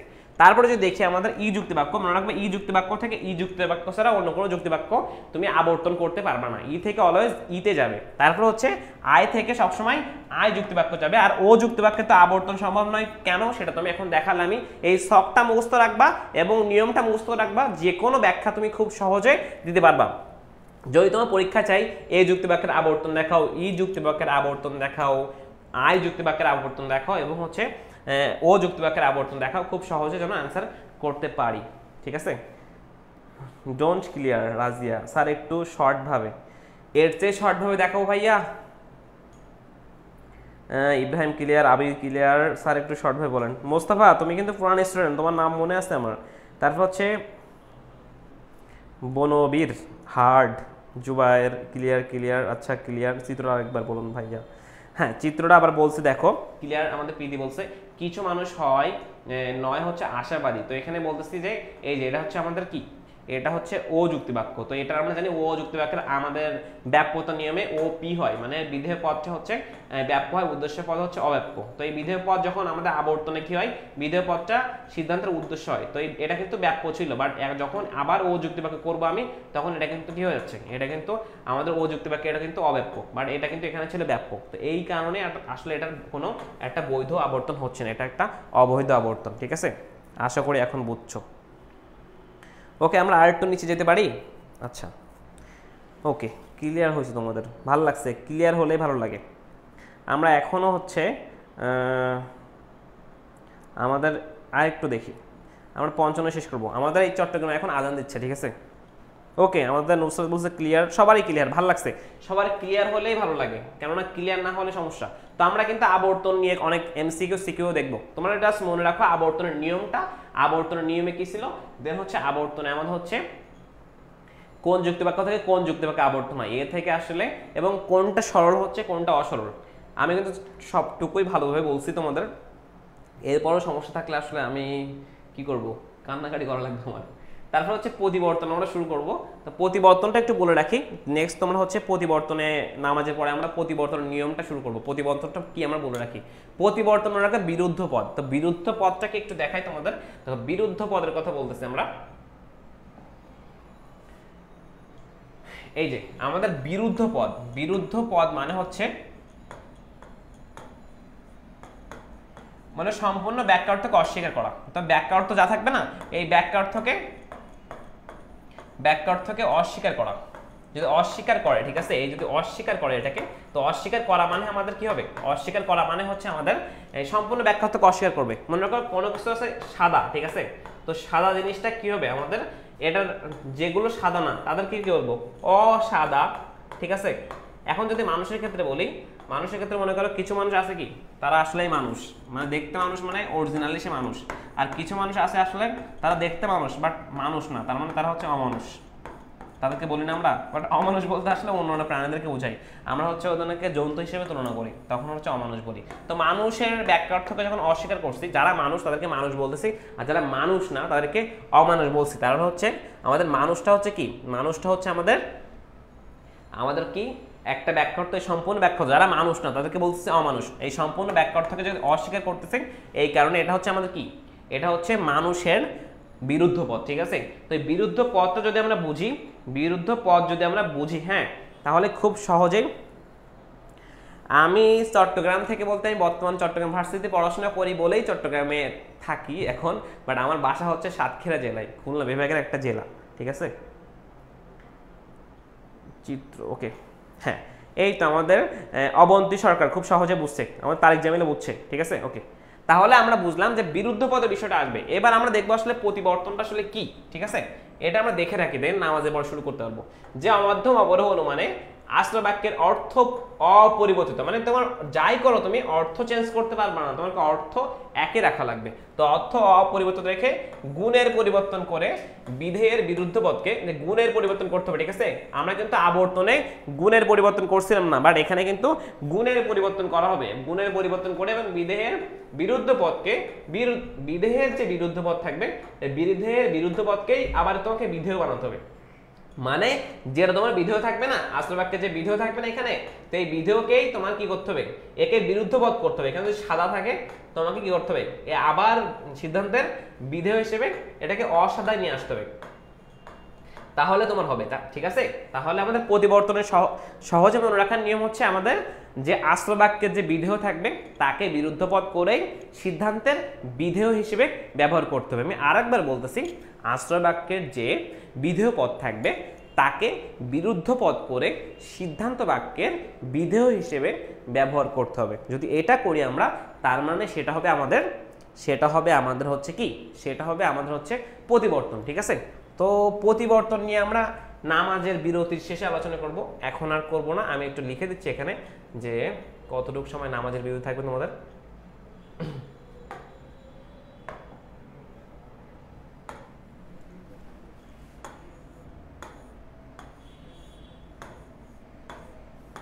নামাজের বিরতি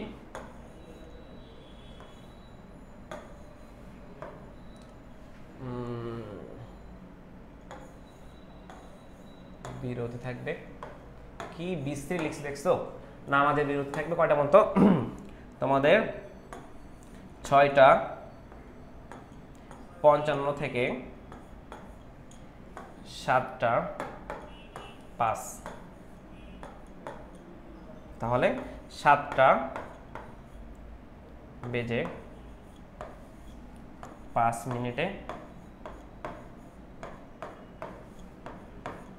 শুরু।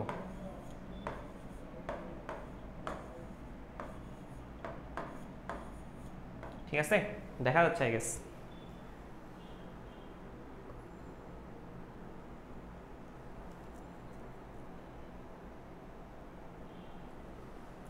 গোলমাল হবে না গোলমাল ঠিক হয়ে যাবে ঠিক আছে তাহলে আমরা তোমরা সবাই বরাবর 7টা পাশে চলে আসবে ঠিক আছে 7টা পাশে চলে আসবে এবং একটা না আমরা শেষ করে দিব 6 কিন্তু প্রায় মানে 40% শেষ এখনো বাকি হচ্ছে 60% প্লাস 70%-এর মতো দেন 7 অধ্যায় আমরা সবই শেষ করে দিব ঠিক আছে সাথেই থেকো আসসালামু আলাইকুম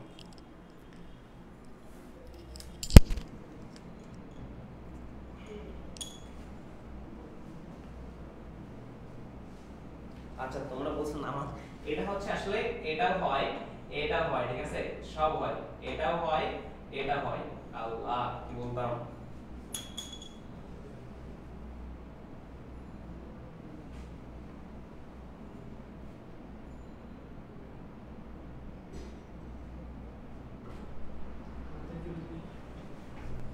অফ করে নেই ক্লাস সমস্যা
আসসালামু আলাইকুম, আমাকে শুনতে পাচ্ছ কিনা একটু বলিও তো যারা আসো, আমাকে শুনতে পাচ্ছ কিনা?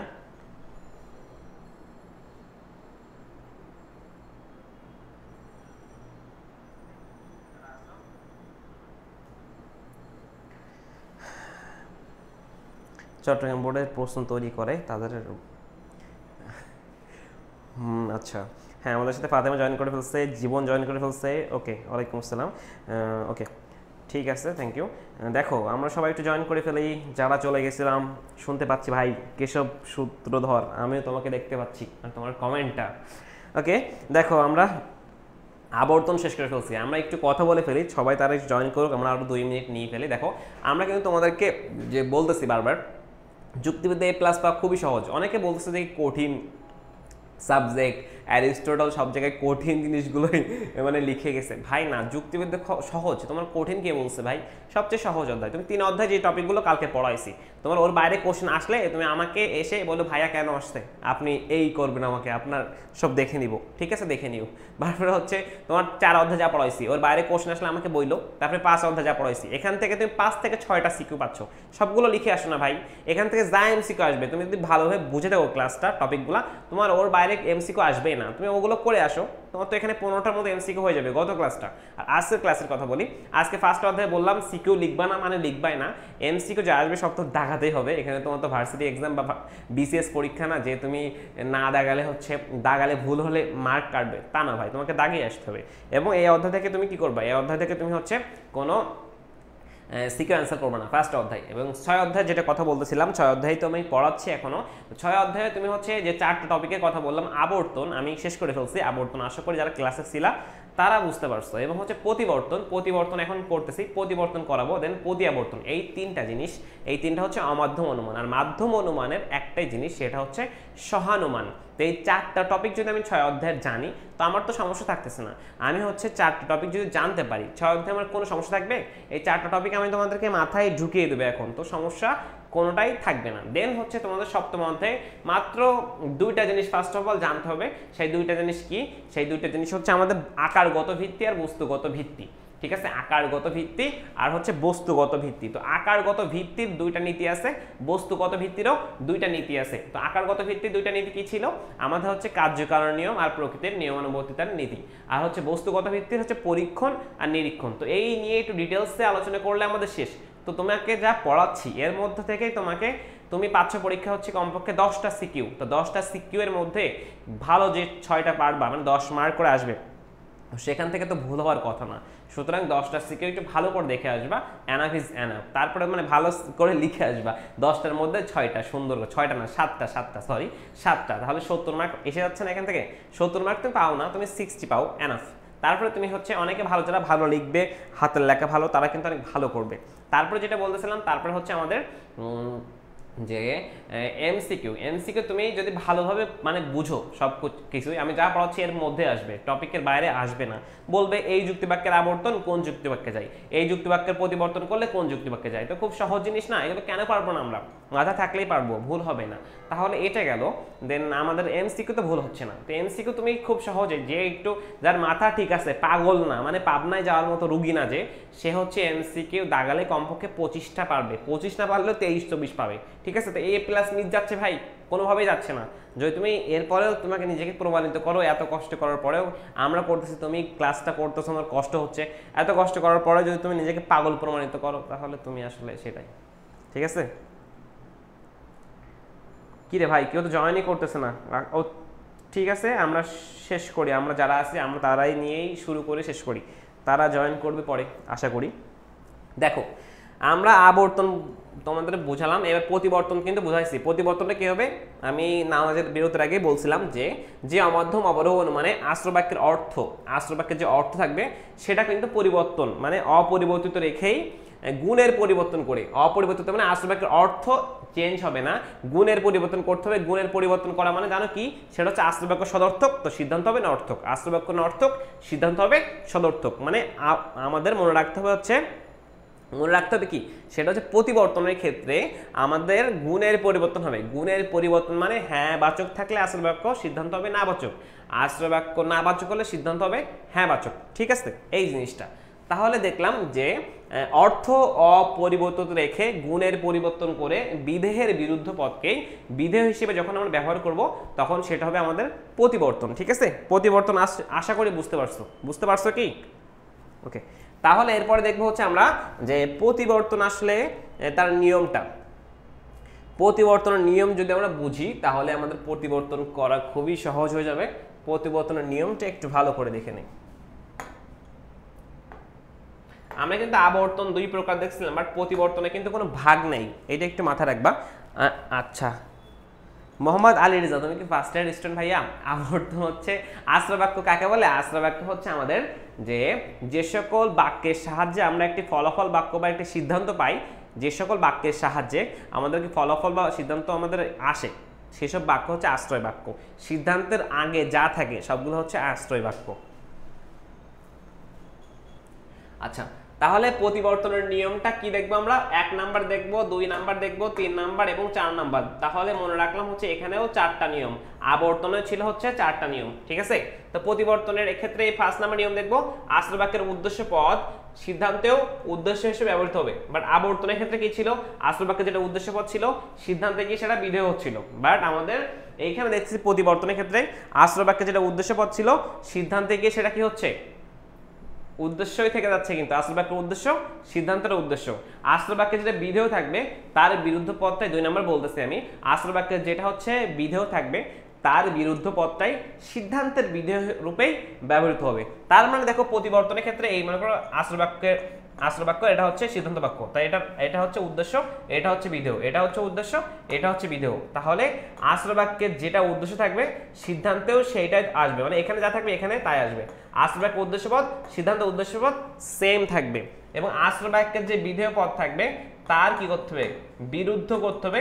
বিরুদ্ধ যে পদটাই হবে কি হবে? বিরুদ্ধ পদটাই সিদ্ধান্তের বিধেয় রূপে ব্যবহৃত হবে। আশা করি বুঝতে পারছো। 2 নাম্বার তাহলে আশ্রয় বাক্যের বিধেয় পদের বিরুদ্ধ পদকে সিদ্ধান্তের বিধেয় রূপে ব্যবহার করতে হবে। 3 নাম্বারে আসি, আশ্রয় বাক্য সিদ্ধান্তের গুণ ভিন্ন হবে।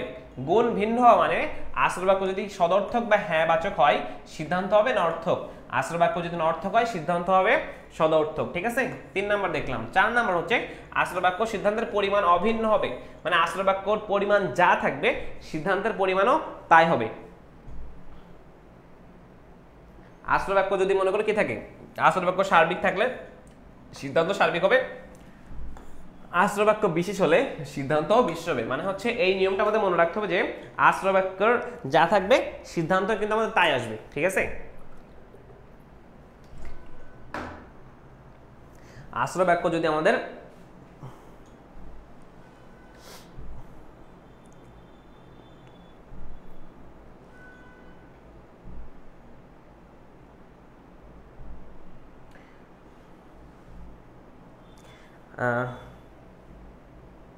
আচ্ছা দেখো, আশ্রয় বাক্য আমরা বললাম হচ্ছে যে আশ্রয় বাক্য সিদ্ধান্তের পরিমাণ, এইটার নিয়ম আমরা তুমি বললা এক্সপ্লানেশন, আমরা এক্সপ্লানেশন মানে এক্সপ্লেইন করব, তোমার একটা এক্সাম্পলও দিব, আমরা আসতেছি সেখানে।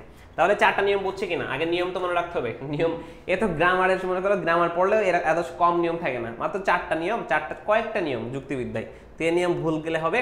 তাহলে প্রথমটা বুঝলাম, উদ্দেশ্যপদ উদ্দেশ্য থাকবে, আর এটা হচ্ছে বিধেয় পদের বিরুদ্ধ পদটাই বিধেয় হিসেবে ব্যবহার করতে হবে। গুণ ভিন্ন হবে, অর্থাৎ সদর্থক থাকলে নর্থক, নর্থক থাকলে সদর্থক। পরিমাণ অভিন্ন হবে, যদি আশ্রয় বাক্য সার্বিক হয় সিদ্ধান্ত হবে সার্বিক, মানে অভিন্ন হবে বলতে একই থাকবে। আশ্রয় বাক্য বিশেষ হলে সিদ্ধান্তও কিন্তু বিশেষ। তাহলে প্রতিবর্তন আমরা বুঝলাম, প্রতিবর্তনের নিয়মটা বুঝলাম। এবার আমরা প্রতিবর্তনের ছকটা দেখবো। প্রতিবর্তন সবচেয়ে সহজ ভাই, প্রতিবর্তনের মতো সহজ জিনিস আর নাই, প্রতিবর্তনের মতো সহজ জিনিস কিন্তু নাই। আচ্ছা আর একটু উপরে উঠাই, প্রতিবর্তনের মতো সহজ কিছু হয় না পরীক্ষায়। প্রতিবর্তন আর আবর্তন এই দুইটা মিলে দেখবে একটা সৃজনশীল থাকবে, তো ওই কোশ্চেন তোমরা একটু মিস করবে না। আচ্ছা রিপিট, এখন দেখো এইটা করলে রিপিট হয়ে যাবে। ঠিক আছে পাভেল, যেটা বলতেছো দেখো, আমরা বলছি 4 প্রকার যুক্তি বাক্যের প্রতিবর্তন বা প্রতিবর্তনীয় দেখবো, মানে প্রতিবর্তন মনে রাখবো হচ্ছে যেমন আবর্তনের ক্ষেত্রে দেখছিলাম আশ্রয় বাক্যকে বলা হয় আবর্তনীয়, ঠিক তেমনি প্রতিবর্তনের ক্ষেত্রেও তার আশ্রয় বাক্যকে বলা হয় প্রতিবর্তনীয় এবং তার সিদ্ধান্তকে বলা হয় প্রতিবর্তিত। ঠিক আছে, আবর্তনকে যেটা তার সিদ্ধান্ত বাক্যকে বলা হচ্ছিল আবর্তিত, আর প্রতিবর্তনের ক্ষেত্রে তার সিদ্ধান্ত বাক্যকে বলা হচ্ছে প্রতিবর্তনীয়, আর আশ্রয় বাক্যকে হচ্ছে প্রতিবর্তিত। হ্যাঁ এক্সাম্পল দিচ্ছি ভাইয়া, ওয়েট। তাহলে দেখবা আমরা কি বলছি, এ যুক্তি বাক্য থাকলে এটার কি থাকবে, এটা ই যুক্তি বাক্যে যাবে, এবং ই যুক্তি বাক্য থাকলে সে আবার এতে যাবে, এবং আই থাকলে সে কিসে যাবে, ওতে যাবে, আর ও যুক্তি বাক্য থাকলে হচ্ছে আই যুক্তি বাক্য আসবে। এইটা দেখে মাথা ঘোরাচ্ছে কার কার? এবার দেখো আমরা জানি যুক্তি বাক্য কয়টা, এ ই আই ও, ঠিক আছে না? এই 4 প্রকার যুক্তি বাক্য না? কার পরে কে? এর পরে ই, ই এর পরে আই, আই এর পরে কি, ও, ঠিক আছে? তাহলে আমরা দেখব এই দুটা কি সার্বিক, এই দুটা বিশেষ। খেয়াল করো, মনে কেন থাকবে না? মনে থাকতে হয় বাধ্য। তাহলে হচ্ছে আমরা দেখতেছি এ থেকে ই, আমরা দেখতেছি এ আর ই এই দুটো হচ্ছে সার্বিক, আর এটা হচ্ছে বিশেষ। আমরা কিন্তু নিয়মে দেখছিলাম আসল বাক্যের পরিমাণ একই থাকবে, আসল বাক্যের পরিমাণ একই থাকবে মানে হচ্ছে আসল বাক্য এবং সিদ্ধান্তের পরিমাণ একই থাকবে। সেটা হচ্ছে আসল বাক্য যদি আমাদের সার্বিক হয় সিদ্ধান্ত হবে সার্বিক, আসল বাক্য বিশেষ হলে সিদ্ধান্ত বিশেষ।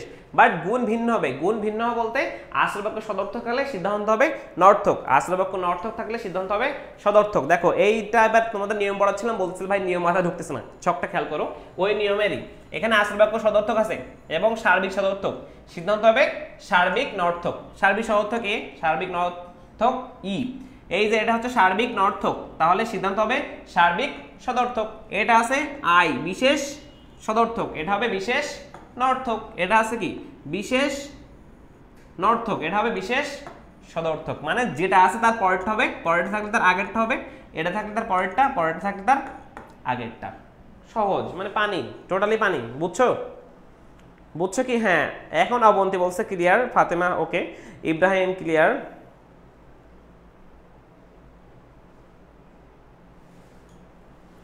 ক্লাস তো হচ্ছে, দেখতেছো না কেন?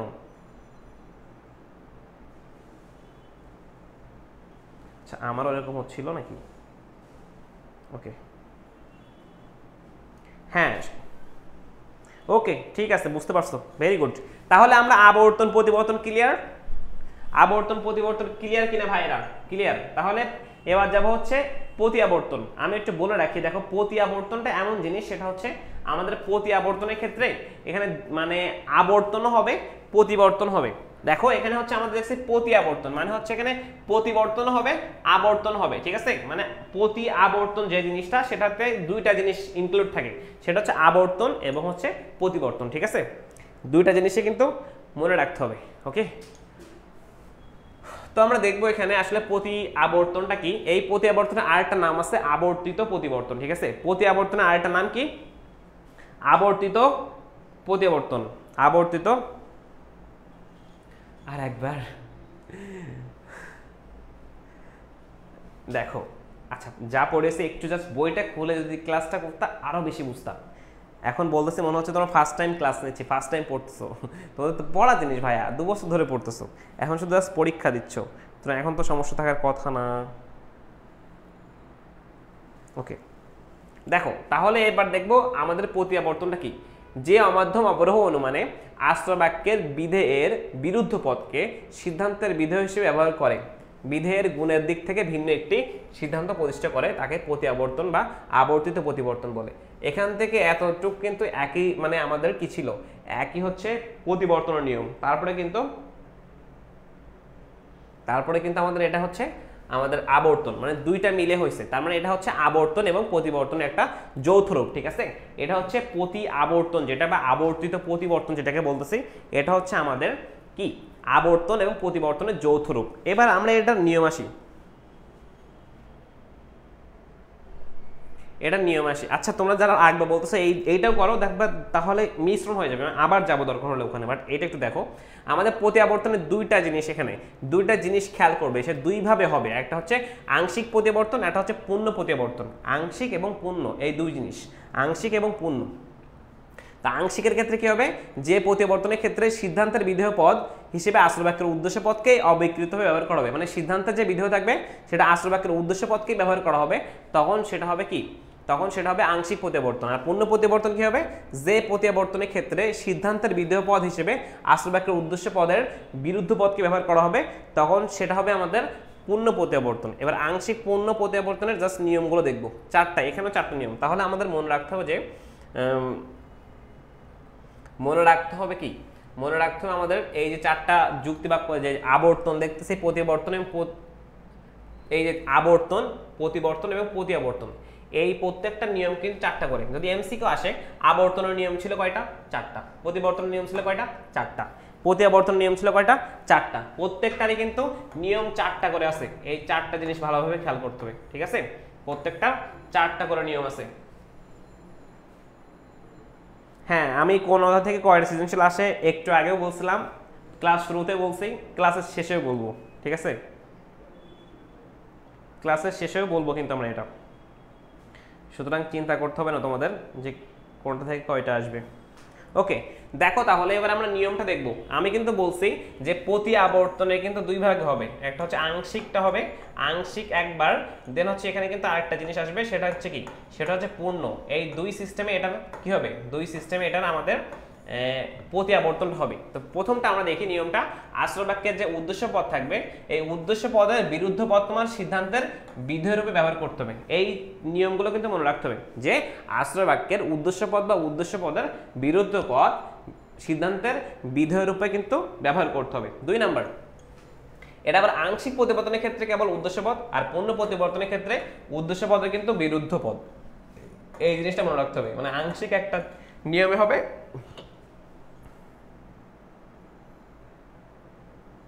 হ্যাঁ, ভুলে গেছিলা বলে সমস্যা হচ্ছিল। এই যে ক্লাসটা নিচ্ছি কি তোমাদের ঝালিয়ে নেওয়ার জন্য, রিভিশনটা যাতে হয়। আমি তো গদবাধা তোমাদের এমসিকিউ সলভ করতে পারতাম, আমাদের ক্লাসে ভিউও বাড়তো, কমেন্টও বেশি হতো, রিচও বেশি হতো, বাট চাচ্ছি না তো আমরা। এটা তো চাইলে তোমাদের কিন্তু এমসিকিউ সলভ করলে অনেক করতে পারতাম, মনে করে 100, 200, 300, 400 এমসিকিউ সলভ করা যায়, বাট ওটা করে তোমাদের দিনের লাভটা কি, কোনো লাভ হচ্ছে? আমার তো মনে হয় তুমি বেশি লাভ করতে পারবে না, যার কারণে তোমাদেরকে আমরা এই সিস্টেমে করাচ্ছি, যাতে তোমাদেরও লাভ হয়, তুমি যদি নাম করতে পারো।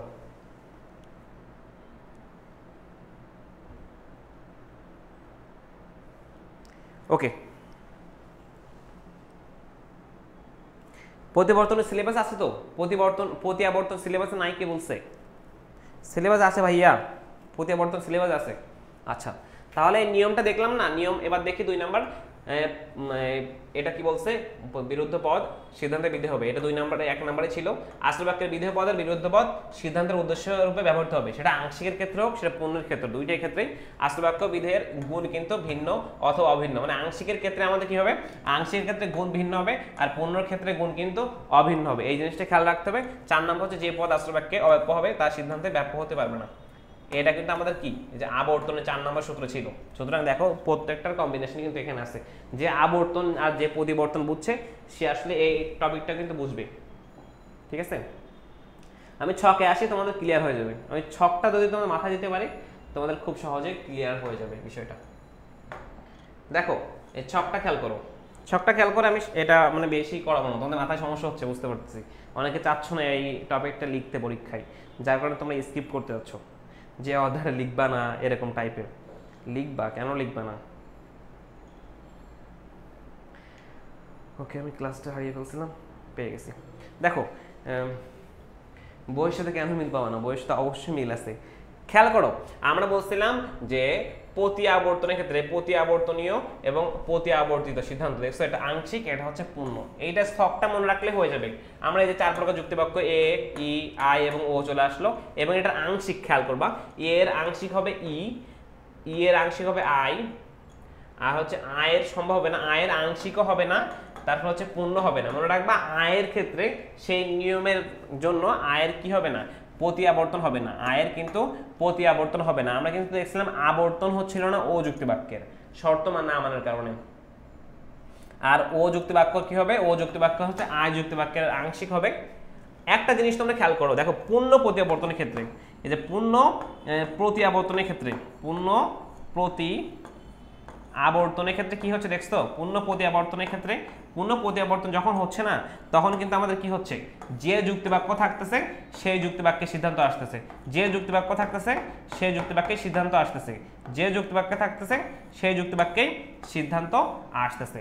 এখানে খেয়াল করো আমার হচ্ছে এ যুক্তিবাক্যের পূর্ণ প্রতিবর্তন কিন্তু এ যুক্তিবাক্যের সিদ্ধান্ত আসতেছে। আমার কিন্তু ই যুক্তিবাক্য এবং হচ্ছে আমার ও যুক্তিবাক্য, এই দুই যুক্তিবাক্যে দেখো ই যুক্তিবাক্যের সিদ্ধান্ত কিন্তু পূর্ণ প্রতিবর্তন কিন্তু ই যুক্তিবাক্যেই, ও যুক্তিবাক্যেরও পূর্ণ প্রত্যাবর্তন কিন্তু ও যুক্তিবাক্যেই। জাস্ট এতটুকু মনে রাখো যে আমাদের এ ই আই ও এই 4 প্রকার যুক্তিবাক্যের পূর্ণ প্রতিবর্তন, আমরা জাস্ট এইটা খেয়াল করি। এখন আমি এইটাতে পরে আসতেছি, তুমি এইটাতে খেয়াল করো। ছক মনে রাখার খুব সহজ ট্রিক্স, এই ট্রিক্স মনে রাখলে তুমি এখান থেকে কমপক্ষে 2-3টা এমসিকিউ পেয়ে যাবা, এই জাস্ট এতটুকু থেকে। এবং আবর্তন প্রতিবর্তন থেকে কমপক্ষে আর 2-3টা পাবা, মানে মোট তুমি আবর্তন প্রতিবর্তন এই দুইটা মিলেই তুমি এই অধ্যায়ের মনে করো 5 থেকে 6টা মানে তুমি এমসিকিউ পেরে যাবা, ঠিক আছে, 5 থেকে 6টা। তাহলে খুব সহজ হয়ে যাবে না এখান থেকে, মানে ছক মনে রাখলে তোমার 5-6টা এমসিকিউ যদি তুমি পারো তাহলে কঠিন কিসের, ঠিক আছে। ওকে, তাহলে দেখো আমরা যেটা বলতেছিলাম যে 4 প্রকার যুক্তিবাক্যের ক্ষেত্রে যখন আমরা পূর্ণ প্রত্যাবর্তনটা দেখাবো, পূর্ণ প্রত্যাবর্তন, তখন আমরা খেয়াল করব যে যুক্তিবাক্যে আছে, দেখো এ যুক্তিবাক্যে আছে তো তার পূর্ণ প্রত্যাবর্তনও এ যুক্তিবাক্যে আসবে, ই যুক্তিবাক্যে আছে তার মানে তার পূর্ণ প্রত্যাবর্তনও এই যুক্তিবাক্যে আসবে, তার সিদ্ধান্তটা। দেন ও যুক্তিবাক্য থাকলে তার কিন্তু এই যে আমাদের পূর্ণ প্রতিআবর্তিত হচ্ছে যেটা সিদ্ধান্ত পাচ্ছি সেটাও কিন্তু ও যুক্তিবাক্যে। আর আমরা একটা জিনিস দেখছি হচ্ছে সেটা কি, আই যুক্তিবাক্যে যেটা থাকবে, আই যুক্তিবাক্য আমাদের বিশেষ সদর্থ যুক্তিবাক্য, সেই যুক্তিবাক্যের কিন্তু আমাদের কি হবে না, সেই যুক্তিবাক্যের আংশিকও সম্ভব নয়, পূর্ণ সম্ভব নয়, মানে তার নিয়মে সে মানতেছে না, নিয়ম না মানার কারণে কিন্তু আই যুক্তিবাক্যের হবে না, ঠিক আছে। তাহলে আমাদের এই পূর্ণ প্রতিবর্তন আশা করি ক্লিয়ার তোমাদের, মানে যেটা থাকতেছে সেটা হচ্ছে আয়ের ক্ষেত্রে ভিন্ন আছে। তারপরে দেখবো হচ্ছে আংশিকটা, আংশিক, ঠিক আছে। পরীক্ষায় কিন্তু এমসিকিউ আসবে, বারবার বলতেছি, এই ছক যদি মাথায় থাকে এমসিকিউ কিন্তু আসবে। এত চিল্লাচ্ছি তাও বুঝতেছো না, আচ্ছা আবার বলবো। ওকে, দেখো আমরা আগে আংশিকটা বলে ফেলি, পূর্ণ তো বলছি অনেকবার, তাও যদি মাথায় না ঢোকে, মেবি তোমার নেট সমস্যা ছিল, তুমি আবার একটু পরে দেখো, ঠিক আছে। আমি পূর্ণটা বলছি, এবার আংশিকটা খেয়াল করি। আমরা আংশিকে দেখবো এই যুক্তিবাক্য থেকে ই যুক্তিবাক্য আসবে এবং ই যুক্তিবাক্য থেকে আই যুক্তিবাক্য আসবে। এইটা একটু নিয়মটা দেখো, আমাদের যে যুক্তিবাক্য আছে, দেখো আমরা কিন্তু একটু আগে দেখলাম সেটা হচ্ছে যে যুক্তিবাক্য থাকবে, এই যে এ এর পরের যুক্তিবাক্য হচ্ছে কিন্তু ই, আর ই এর পরের যুক্তিবাক্য কিন্তু আই, ঠিক আছে। আর ও এর পরে কি কোনো যুক্তিবাক্য আছে? ও এর পরে আর কোনো যুক্তিবাক্য নাই, সুতরাং ও হচ্ছে, ও সবসময় আগে চলে আসবে, ও হচ্ছে ওর আগেরটা আসবে, ও থেকে আয় আসবে।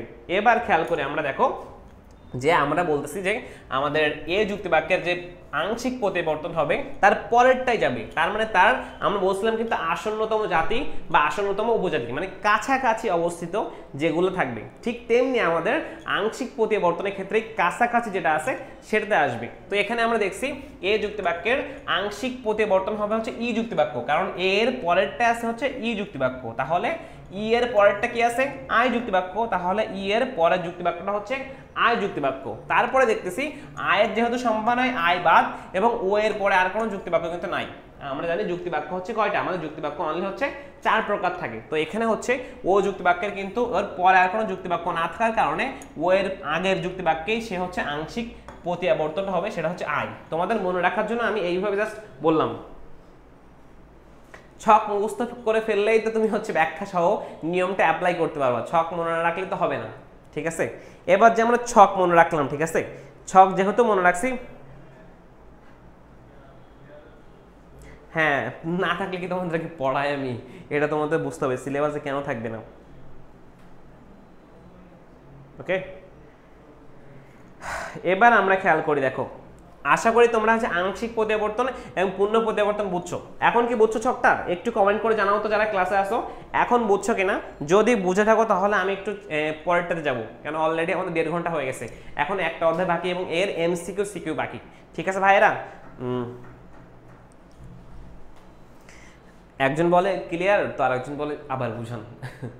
আচ্ছা বাকিরা, প্রীতি দাস ক্লিয়ার, ফাতেমা বলছে ক্লিয়ার, শিখা বলছে আবার বুঝান, আচ্ছা জীবন বলছে ক্লিয়ার। বাকিদের কমেন্ট কোথায়? বাকিরা কি ক্লাসে নাই? জারিন সাবা বলছে ক্লিয়ার, গুড। গোপিশীল বলছে ক্লিয়ার,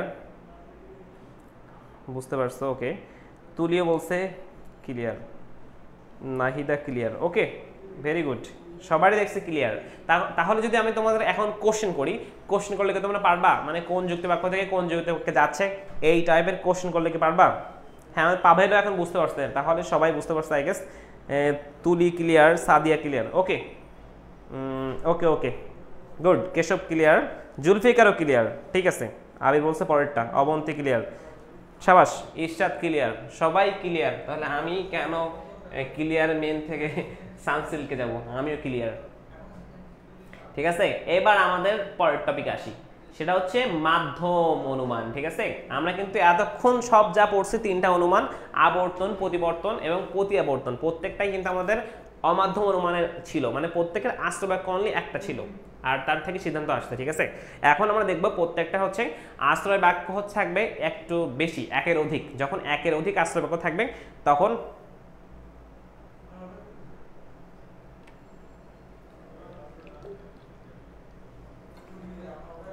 যে যেটা এখন বুঝতে পারতেছ না সে একটু জাস্ট কষ্ট করে আমার ক্লাস শেষ হওয়ার পর একটু ওই জায়গাটা টেনে দেখো, ঠিক আছে। নাহলে যদি আবার রিপিট করে একটু সময় চলে যাচ্ছে, তো সবার জন্যই সমস্যা, তোমাদেরও পরীক্ষা। তো তুমি চেষ্টা করবে, তোমার সহপাঠী যে একটা আছে ও যদি আমি আবার রিপিট করি তার সমস্যা হতে পারে। সুতরাং আমরা চেষ্টা করি তাড়াতাড়ি শেষ করার। আমি কিন্তু তোমাদের জন্যই, আমার ক্লাস শিডিউল ছিল 8টায়, আমি 6টায় নিয়ে আসছি, ঠিক আছে। 6টা নিয়ে এসে ক্লাস নিয়েছি যাতে তোমাদের মানে তাড়াতাড়ি শেষ করতে পারি। তোমরা আবার আমার ক্লাস এই ফার্স্ট পেপার গতদিন 3টা অধ্যায়, আজকে 3টা অধ্যায় শেষ করে রিভিশন দিতে পারো, ঠিক আছে। ওকে, সহানুমান। ওকে, দেখো আমরা বলছিলাম হচ্ছে অমাধ্যম অনুমান ক্লিয়ার। আমাদের মাধ্যম অনুমানে একটা বিষয় আছে সেটা হচ্ছে সহানুমান। মাধ্যম অনুমানের একটা বিষয় আছে সেটা হচ্ছে কি সহানুমান। এবং এই মাধ্যম অনুমান কি আমরা জানবো, মাধ্যম অনুমান বৈশিষ্ট্যগুলো তোমরা দেখে নিবা, ঠিক আছে।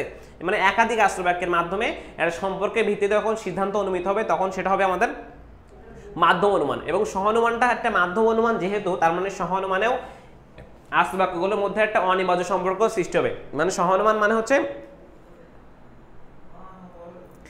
সহানুমান হচ্ছে আমাদের কি হবে, সহানুমানটা কি হবে আমাদের বলতেছি, সেটা হচ্ছে আমাদের এই অনিবার্য সম্পর্কের মাধ্যমেই সিদ্ধান্ত অনুমিত হবে। মানে এদের মধ্যে একটা অনিবার্য সম্পর্কের মাধ্যমেই যখন সিদ্ধান্তটা অনুমিত হবে তখন সেটা সহানুমান। তো কিসের মধ্যে অনিবার্য সম্পর্ক? আশ্রয় বাক্যের মধ্যে। আশ্রয় বাক্যের মধ্যে যখন অনিবার্য সম্পর্ক, অনিবার্যটা কি হবে, সম্পর্ক হবে এবং ওই সম্পর্কের ভিত্তিতেই সিদ্ধান্ত অনুমিত হবে, তখন সেটা সহানুমান। এবার আমরা আসি, হ্যাঁ তোমরা পিডিএফ পেয়ে যাবা। সহানুমানের বৈশিষ্ট্যগুলো জাস্ট একটু আমি দ্রুত দেখবো। সহানুমানে অনেকগুলো বৈশিষ্ট্য আছে, জাস্ট পয়েন্ট টু পয়েন্ট দেখবো। সহানুমানে দুটি আশ্রয় বাক্য থাকবে, এই দুটি আশ্রয় বাক্যের ভিত্তিতে সিদ্ধান্ত অনুমিত হবে। তাহলে সহানুমানে আশ্রয় বাক্য দুইটা, এই দুইটা আশ্রয় বাক্যের মাধ্যমে সিদ্ধান্ত অনুমিত হবে। 2 নাম্বার, সহানুমানে মোট 3টি যুক্তিবাক্য থাকে, দুটি আশ্রয় বাক্য একটি সিদ্ধান্ত মিলে মোট 3টি যুক্তিবাক্য। তাহলে সহানুমানে 2টা আশ্রয় বাক্য থাকে, একটি সিদ্ধান্ত থাকে এবং ওই 2টা আশ্রয় বাক্য এবং একটা সিদ্ধান্ত মিলে হচ্ছে সহানুমানে 3টি যুক্তি। আমার এখনো লাগবে, এখনো কমপক্ষে 40-50 মিনিট লাগবে। তাহলে আমরা দেখতেছি যে সহানুমানে আমাদের কি হবে, সহানুমানে আমাদের 3টি যুক্তিবাক্য থাকবে। তাহলে হচ্ছে তারপরে 3 নাম্বারটা, সহানুমানে আশ্রয় বাক্য দুটির মধ্যে একটি সাধারণ পদ থাকবে। সহানুমানের যে আশ্রয় বাক্য থাকবে কোন অধ্যায় থেকে কয়টা সৃজনশীল আসবে আমি বলবো, আমি আগেও বলছি আবার বলবো ভাইয়া, আবার বলবো আমি, একটু জাস্ট থাকো ক্লাসটাতে, আমরা শেষ করবো, ঠিক আছে। আমরা শেষ তো করে দিব, তোমাদের তো বেশিক্ষণ রাখবো না। তো সহানুমানে আশ্রয় বাক্য দুটির মধ্যে একটি সাধারণ পদ থাকবে। এই সাধারণ পদ বলতে যে দুইটা আশ্রয় বাক্য থাকবে তার মধ্যে একটি কমন পদ থাকবে। দেখো, সকল শিক্ষক হন বিজ্ঞ ব্যক্তি, মতিন হন শিক্ষক, এই দুইটা আশ্রয় বাক্যের মধ্যে দেখো শিক্ষক শিক্ষক এইটা হচ্ছে দুইটা আশ্রয় বাক্যে আছে একটা কমন পদ, তার মানে ও হচ্ছে আমাদের সাধারণ পদ, ঠিক আছে। 4 নাম্বার, সহানুমানের আশ্রয় বাক্য দুটির মধ্যে একটি ঘনিষ্ঠ সম্পর্ক বিদ্যমান থাকে। সহানুমানের দুটি আশ্রয় বাক্য সম্পর্কিত না হলে তা থেকে কোনো সিদ্ধান্ত কিন্তু অনুমিত হবে না।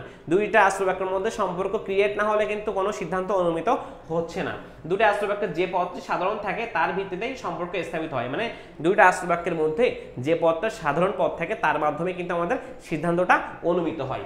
তাহলে দেখতেছি আমাদের 5 নাম্বারটা, সহানুমানের আশ্রয় বাক্য সিদ্ধান্তের মধ্যে একটি অনিবার্য সম্পর্ক বিদ্যমান থাকে। একই কথা আমরা বারবার বলতেছি।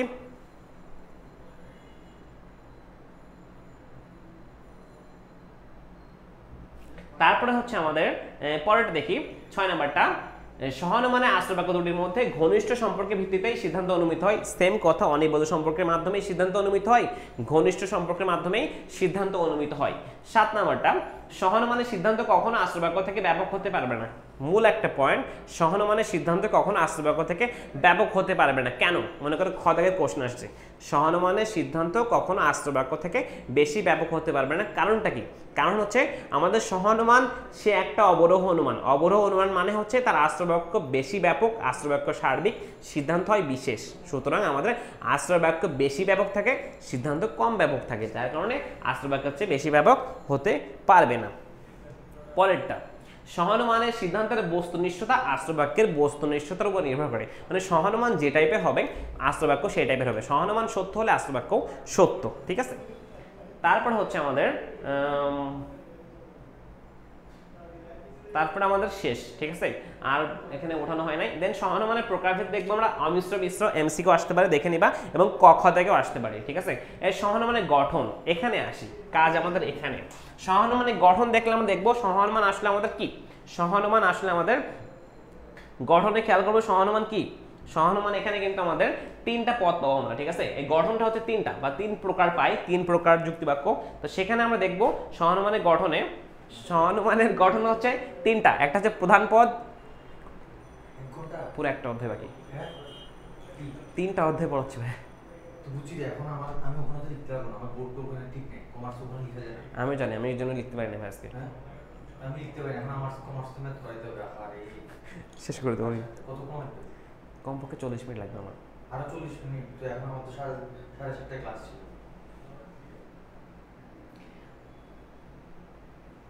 ওখানে স্টার্ট করতে না আপনাদের তো মনে করেন যে মোটামুটি একটু লেখা বাংলা লেখা। আচ্ছা ঠিক আছে, তাহলে আমরা দেখতেছিলাম যে সহানুমানের গঠনে এই 3টা জিনিস, এখান থেকে কিন্তু আমাদের সৃজনশীল আসবে, যে প্রধান পদ, অপ্রধান পদ, আর একটা হচ্ছে মধ্যপদ। তো এখান থেকে দেখো এমসিকিউ যদি আসে, প্রধান পদের অপর নামটা কি? প্রধান পদের অপর নাম কিন্তু সাধ্যপদ বলা হয়। ঠিক আছে, এবং হচ্ছে অপ্রধান পদটা কি? সেটা পক্ষপদ, এবং মধ্যপদটা হচ্ছে হেতুপদ। এর মধ্যপদটা কে হবে? আমাদের 3টা আশ্রয় বাক্য কিন্তু দেখতে হবে, 2টা আশ্রয় বাক্য এবং একটা হচ্ছে সিদ্ধান্ত বাক্য। ওই 3টা দেখেই কিন্তু আমরা কি করব, 3টা দেখেই আমরা হচ্ছে আমাদের গঠনটা বুঝবো। ঠিক আছে, আমরা গঠনটা বুঝবো।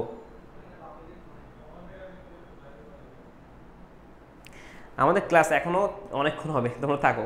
দেখো তাহলে বলতেছি এখানে আমাদের হচ্ছে আমাদের সহানুমানের গঠনের ক্ষেত্রে, সহানুমানের গঠনে আমরা 3টা পদ পাচ্ছি, একটা হচ্ছে প্রধান পদ, একটা হচ্ছে অপ্রধান পদ, আর একটা হচ্ছে মধ্যপদ। তো কোনটা কি পদ আমরা কিন্তু বললামই, সাধ্যপদ বলা হয় প্রধান পদের অপর নাম, আর অপ্রধান পদের অপর নাম হচ্ছে পক্ষপদ, আর মধ্যপদ বলা হয় হেতুপদকে মধ্যপদ। ঠিক আছে, এবার দেখি যে আমাদের প্রধান পদ কাকে বলা হবে। প্রধান পদ মনে রাখবা যে সিদ্ধান্তের বিধেয় থাকবে, যে সিদ্ধান্তের যে বিধেয় থাকবে সেটা হচ্ছে আমাদের প্রধান পদ। সিদ্ধান্ত বাক্যের সহানুমানের ক্ষেত্রে 2টা আশ্রয় বাক্যের পরে একটা সিদ্ধান্ত বাক্য থাকবে। তো সিদ্ধান্ত বাক্যের যে হচ্ছে বিধেয় থাকবে, সিদ্ধান্তের বিধেয়কে আমাদের সিদ্ধান্তের যে বিধেয় থাকবে তাকে বলবো হচ্ছে প্রধান পদ। সিদ্ধান্তের বিধেয়কে বলা হয় প্রধান পদ। আর সিদ্ধান্তের যে উদ্দেশ্য থাকবে, সিদ্ধান্তের উদ্দেশ্য থাকবে তাকে বলবো হচ্ছে অপ্রধান পদ। ঠিক আছে, তার মানে সহানুমানের ক্ষেত্রে প্রধান পদ এবং অপ্রধান পদ কোথা থেকে পাচ্ছি আমরা? 2টা কিন্তু আমরা সিদ্ধান্ত থেকে পাচ্ছি, সিদ্ধান্তের উদ্দেশ্য পদ এবং সিদ্ধান্তের বিধেয় পদ। সিদ্ধান্তের বিধেয় পদ হচ্ছে আমাদের প্রধান পদ, আর সিদ্ধান্তের উদ্দেশ্য পদ হচ্ছে আমাদের অপ্রধান পদ। এইগুলো কিন্তু ভালো করে জানলে আমাদের সহানুমানটা ক্লিয়ার হয়ে যাবে। ঠিক আছে, তাহলে প্রধান পদ, অপ্রধান পদ। এবার আসি হচ্ছে মধ্যপদ বা হেতুপদ যাকে বলে। তো মধ্যপদ কি হবে? মধ্যপদ সেই যে হচ্ছে সাধারণ পদ থাকবে। সাধারণ পদ বলতে আমরা একটু আগে দেখলাম সেটা হচ্ছে আমাদের 2টা আশ্রয় বাক্যে যে হচ্ছে সাধারণ পদ, ওইটা একটু আগে দেখলাম শিক্ষক শিক্ষক। ঠিক আছে, মানে যে পদটা 2টা আশ্রয় বাক্যেই থাকবে সেটা হচ্ছে আমাদের সাধারণ পদ, আর সাধারণ পদকে বলবে হচ্ছে মধ্যপদ বা হেতুপদ। ঠিক আছে, এরপর দেখি আমরা এখানে অনেকগুলো সহানুমানের নিয়মাবলী আছে। ঠিক আছে, এখন যদি বলি তোমাদেরকে, ফার্স্ট অফ অল আমি যতটুকু পড়লাম না এখান থেকে একটা সৃজনশীল আসতে পারে, মানে সহানুমান থেকে আর কি। তো সহানুমান থেকে যদি একটা সৃজনশীল আসে আমাদেরকে বুঝতে হবে সহানুমানের এই যে বৈশিষ্ট্যগুলো দেখালাম এবং গঠন এখান থেকে আসতে পারে। সেক্ষেত্রে তোমাকে কিভাবে অ্যান্সার করতে হবে? সেই ক্ষেত্রে তুমি কি করবা? সেই ক্ষেত্রে তোমার হচ্ছে সহানুমানের এই যে 3টা পদ এবং সহানুমানের 3টা পদ প্লাস বৈশিষ্ট্য থেকে অ্যান্সার করতে হবে। বৈশিষ্ট্য থেকে অ্যান্সার করলে কিন্তু খুব সহজেই তুমি সেটা অ্যান্সার পারবা। প্লাস সহানুমানের নিয়মে যদি বলি, নিয়ম থেকে কোশ্চেন আসলে মনে করো অনুপপত্তি আসবে। অনুপপত্তি মানে নিয়মের লঙ্ঘন।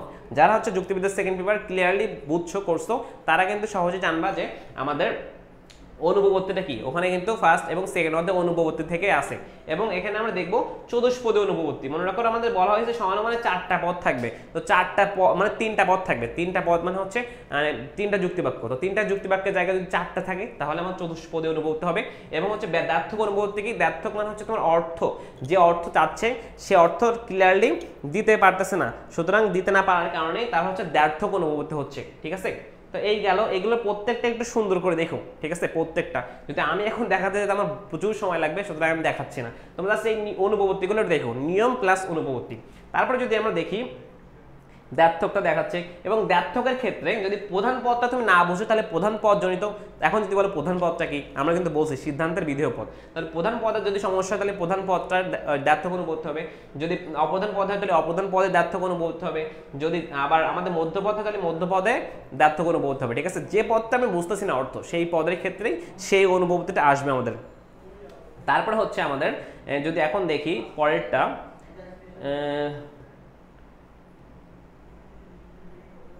2 নম্বর নিয়মে আমাদের খেয়াল করবো, এখানে কয়েকটা নিয়মের অনুপবর্তী থাকবে, এই নিয়মগুলো দেখবে, 3টে যুক্তিবাক্য রয়েছে কিনা। দেন হচ্ছে সমানুমানের মধ্যপদকে অন্তত একবার ব্যাপ্য হতে হবে, মানে যে হচ্ছে মধ্যপদ থাকবে তাকে অবশ্যই একবার ব্যাপ্যতার নিয়মে এসে ব্যাপ্য হতে হবে। দেন তুমি দেখবে হচ্ছে কোনটা নিয়ম এবং ওই নিয়মের কোনো অনুপবর্তী আছে কিনা, ওই নিয়ম রিলেটেড যদি একের অধিক থাকে তাহলে কয়েকটা থাকবে, আর যদি ওই নিয়মটা না মানে তাহলে ওই নিয়ম জনিত অনুপবর্তী হবে। ঠিক আছে, এটাই হচ্ছে এখানে নিয়মটা। তবে 4 নম্বর নিয়ম বলা হয়েছে, 4 নম্বর নিয়মে 2টা অনুপবর্তী হয়, অবৈধ প্রধান পদজনিত এবং অবৈধ অপ্রধান পদজনিত, এই জিনিসটা আমাদের খেয়াল করতে হবে। দেন এগুলো হচ্ছে এখানে তোমার 10টা নিয়ম আছে, 10টা নিয়মই তুমি দেখবা, আমি আসলে স্কিপই করে দিলাম এই জিনিসটা।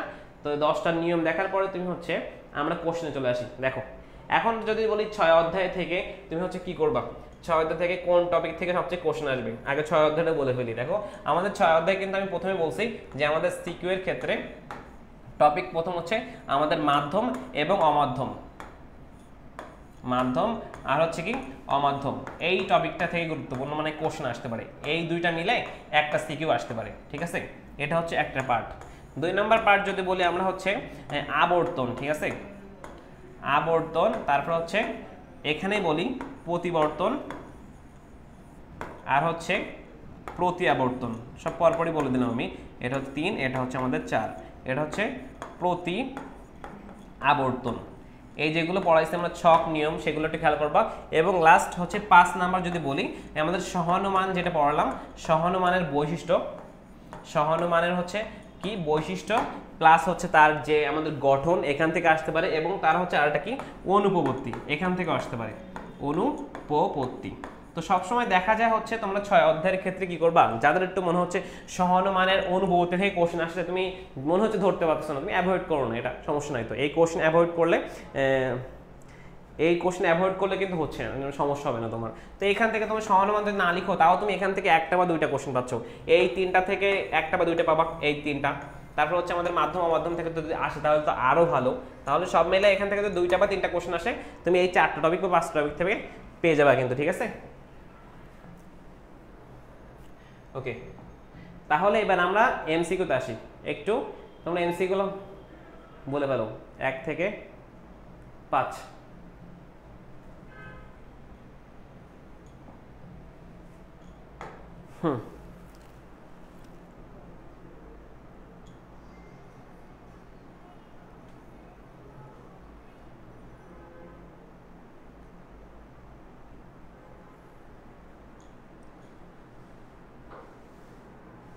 বইতে যা আছে সেটাই পড়ো, সমস্যা নাই, বইতে যা আছে সেটাই পড়ো, ওই নিয়মের মধ্যে দেখবা অনেকগুলো অনুভূতি চলে আসছে। বলো এগুলো একটু বলে ফেলো। যে 1 নাম্বার অমাধ্য অনুমানে আশ্রয় বাক্য থাকে কয়টা, ই যুক্তিবাক্যের আবর্তন করলে কোন যুক্তিবাক্যটি পাওয়া যায়, নিচের কোন যুক্তিবাক্যের আসলে বৈধ আবর্তন হয় না, যা যা পড়েছে দেখো আবর্তন, প্রতিবর্তন এবং প্রতিআবর্তন, যত এই 6 অধ্যায়ের এমসিকিউ পাবা সবগুলো হচ্ছে ওই 3-4 টপিক থেকে, আবর্তন, প্রতিবর্তন, প্রতিআবর্তন, এই টপিকের বাইরে তুমি কোনো এমসিকিউ পাবে না।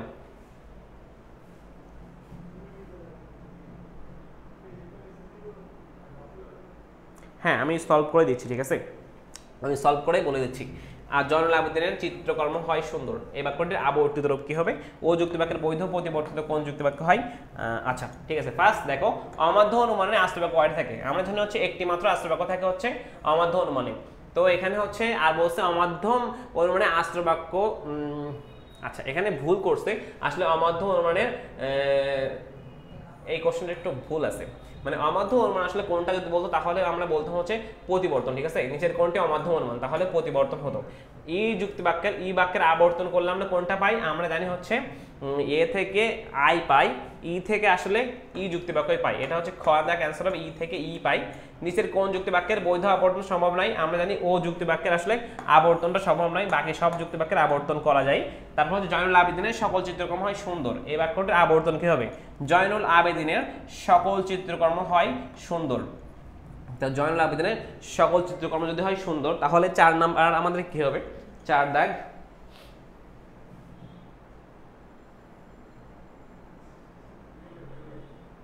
আচ্ছা একটু বড় করে দিব এরপর থেকে একটু বড় করে দিব। তাহলে আমাদের 4 দাগ দিচ্ছে হচ্ছে জয়নুল আবেদিনের সকল চিত্রকর্ম হয় সুন্দর। এটা কি এ হবে, ই হবে, আই হবে নাকি ও হবে? তারপরে দেখতেছি ও যুক্তি বাক্যের বৈধ প্রতিবর্তন হবে কোনটাতে। আমরা জানি হচ্ছে ও এর ক্ষেত্রে এ থেকে ই হয়, ই থেকে এ হয়, আই থেকে ও হয়, ও থেকে আই হয়, তার মানে এটা হবে ক দাগ। আমরা দেখছো শখ থেকে অ্যান্সার করতে পারতেছি। দেন হচ্ছে সকল চিত্রকর্ম হয় সুন্দর যদি বলা হয় তাহলে আয় হবে। অ্যান্সার হচ্ছে গ, অ্যান্সার হচ্ছে গ, ঠিক আছে। ওকে, পরেরটাতে আসি আমরা 6 দাগ থেকে।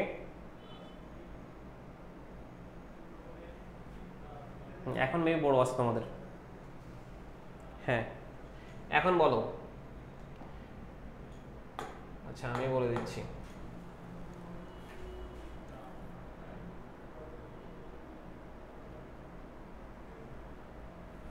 ওকে দেখো এখানে যে সব ফুল হয় সুন্দর, সুতরাং কোনো ফুল নয় অসুন্দর।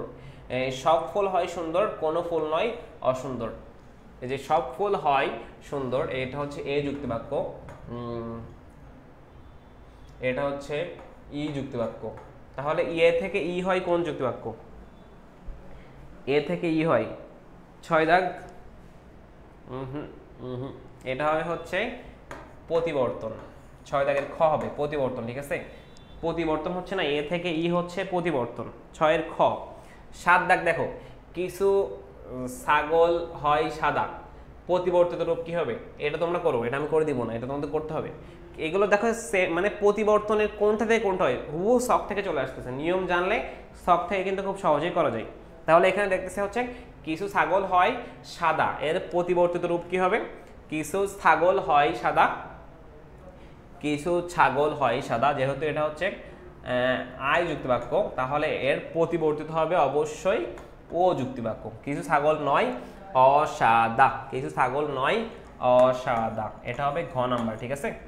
ঘ নাম্বার হবে। কারা বলছো 7 দাগের ঘ, কিছু ছাগল হয় অসাদা। ভাই এটা তো অলরেডি আয় আছে তাই না, তো এটা তো আয় থেকে আমাদের কি হবে, ও এ চলে যাবে না, তো ও এ চলে গেলে তো প্রতিবর্তনের ক্ষেত্রে ঘ হবে। কেন ভুল হচ্ছে এই কোশ্চেন। তারপরে এ যুক্তি বাক্যের পরিবর্তন করলে সিদ্ধান্ত পাওয়া যাবে কি, এ যুক্তি বাক্যকে পরিবর্তন করলে কোন যুক্তি বাক্য পাওয়া যায়। আমরা জানি এ থেকে পাই হচ্ছে প্রতিবর্তনের ক্ষেত্রে এ থেকে ই যুক্তি বাক্য পাই, এগুলো তো ভুল হওয়ার কথা না, ঠিক আছে। প্রতিবর্তনের সিদ্ধান্তকে কি বলা হয়, প্রতিবর্তনের সিদ্ধান্তকে কি বলা হয়,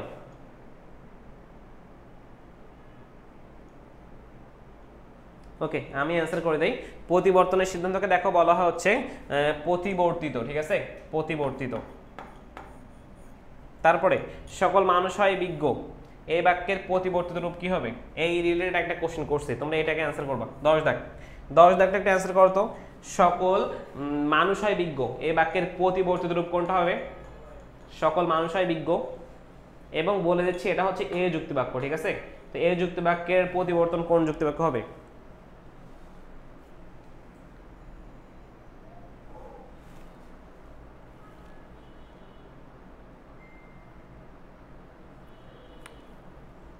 দ্রুত বলো, এটা লাস্টেরটা 10 দাগটা।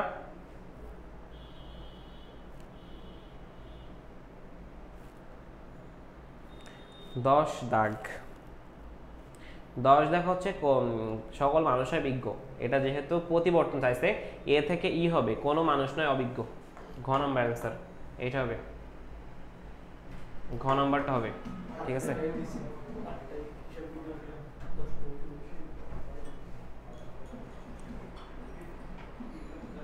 গালি দেবেন স্টুডেন্টরা।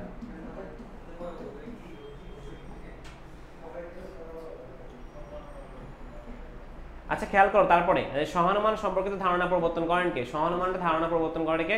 সক্রেটিস, প্লেটো, অ্যারিস্টটল নাকি মিল? এটা হচ্ছে মিল, ঠিক আছে। আমি একটু ফাস্ট যাচ্ছি কারণ তোমাদের আবার যাদের হচ্ছে হিসাব বিজ্ঞান ক্লাস আছে তাদের হচ্ছে আবার হিসাব বিজ্ঞান ক্লাস শুরু করবে, আমি শেষ না করলে হচ্ছে না, বাকিদের ক্লাস হচ্ছে এখানে, সুতরাং হিসাব বিজ্ঞানটা এখানে নিবে, আমার শেষ করতে হচ্ছে। তারপর দেখো সহানুমান সম্পর্কিত ধারণা প্রবর্তন করে কে? এখানে কিন্তু মিল করতেছে। সহানুমানের সিদ্ধান্তের বিধেয়কে কি বলা হয়? সিদ্ধান্তের বিধেয়কে বলা হয় হচ্ছে প্রধান পদ। একটি সহানুমানে কয়টি পদ থাকে? একটি সহানুমানে 3টা পদ থাকে। সহানুমানের উপর নির্ভর করে যে বাক্য পাওয়া যায়, যে আসল বাক্যের উপর নির্ভর করে যে বাক্য পাওয়া যাবে সেটা হচ্ছে সিদ্ধান্ত বাক্য, ঠিক আছে, সেটা হচ্ছে সিদ্ধান্ত বাক্য। 15 নাম্বার হচ্ছে কোনটি সহানুমানের অনুপপত্তি? সহানুমানের অনুপপত্তি হচ্ছে চতুষ্পদী অনুপপত্তি, ঠিক আছে, চতুষ্পদী অনুপপত্তি। তারপরে হচ্ছে আমাদের বলতেছে এখানে, এই দেখো সৃজনশীল কিভাবে আসবে। সৃজনশীল এখানে বলতেছে হচ্ছে আমাদের সকল ধার্মিক ব্যক্তি হয় সুখী, এ যুক্তিবাক্য। সুতরাং সকল সুখী ব্যক্তি হয়, এ যুক্তিবাক্য। এ থেকে দেখো প্রথমটা এ থেকে এ আসে, তার মানে এটা কোন যুক্তিবাক্য? আমরা দেখছিলাম এ থেকে এ থাকতেছে কোন যুক্তিবাক্য? নিশ্চিত এটা আবর্তন এবং প্রতিবর্তন কোনোটাই হচ্ছে না, আবর্তন এবং প্রতিবর্তন কিন্তু কোনোটাই হচ্ছে না। তাহলে এটা আমাদের অবশ্যই কি হবে? এটা অবশ্যই আমাদের পূর্ণ প্রত্যাবর্তন, এটা আমাদের পূর্ণ প্রত্যাবর্তন। তারপরে আমরা দৃষ্টান্ত 2 নাম্বার কি? সকল কবি হয় মানুষ। তারপর হচ্ছে এ থেকে আই পাচ্ছি, তো এ থেকে আই কে? এ থেকে আই হচ্ছে আমাদের এ থেকে আই হচ্ছে কি? এ থেকে আই আমাদের কি হবে? এ ই আমাদের এ থেকে আই তখনই হবে যখন সেটা কি আবর্তন হচ্ছে না। হ্যাঁ আমাদের এটা হচ্ছে আবর্তন, ঠিক আছে, এ থেকে আই হবে হচ্ছে আবর্তন, এটা হচ্ছে আবর্তন, এটা হচ্ছে পূর্ণ প্রত্যাবর্তন। তাহলে যদি এইটা ধরতে পারি তাহলে সৃজনশীল খুব সহজে আনসার করতে পারবা। তারপরে যদি দেখি আমরা যে 2 নাম্বারটা 2 এবং 3, সকল বিজ্ঞানী হয় গবেষক, সুতরাং কোনো বিজ্ঞানী নয় অগবেষক, এটা হচ্ছে আমাদের প্রতিবর্তন, ঠিক আছে, এটা হচ্ছে আমাদের প্রতিবর্তন এবং হচ্ছে এ যুক্তিবাক্য থেকে আমাদের ই যুক্তিবাক্য আসছে। এবং 2 নাম্বার হচ্ছে সকল মানুষ হয় মরণশীল, সুতরাং সকল মানুষ হয় মরণশীল, সুতরাং সকল মরণশীল জীব হয় মানুষ, সকল মরণশীল জীব হয় মানুষ। দেখো এটা থেকে কিন্তু যে যুক্তিবাক্য ছিল সেই যুক্তিবাক্য আছে, সকল মানুষই মরণশীল, সুতরাং সকল মরণশীল। এবং এটাতে কি হয়েছে?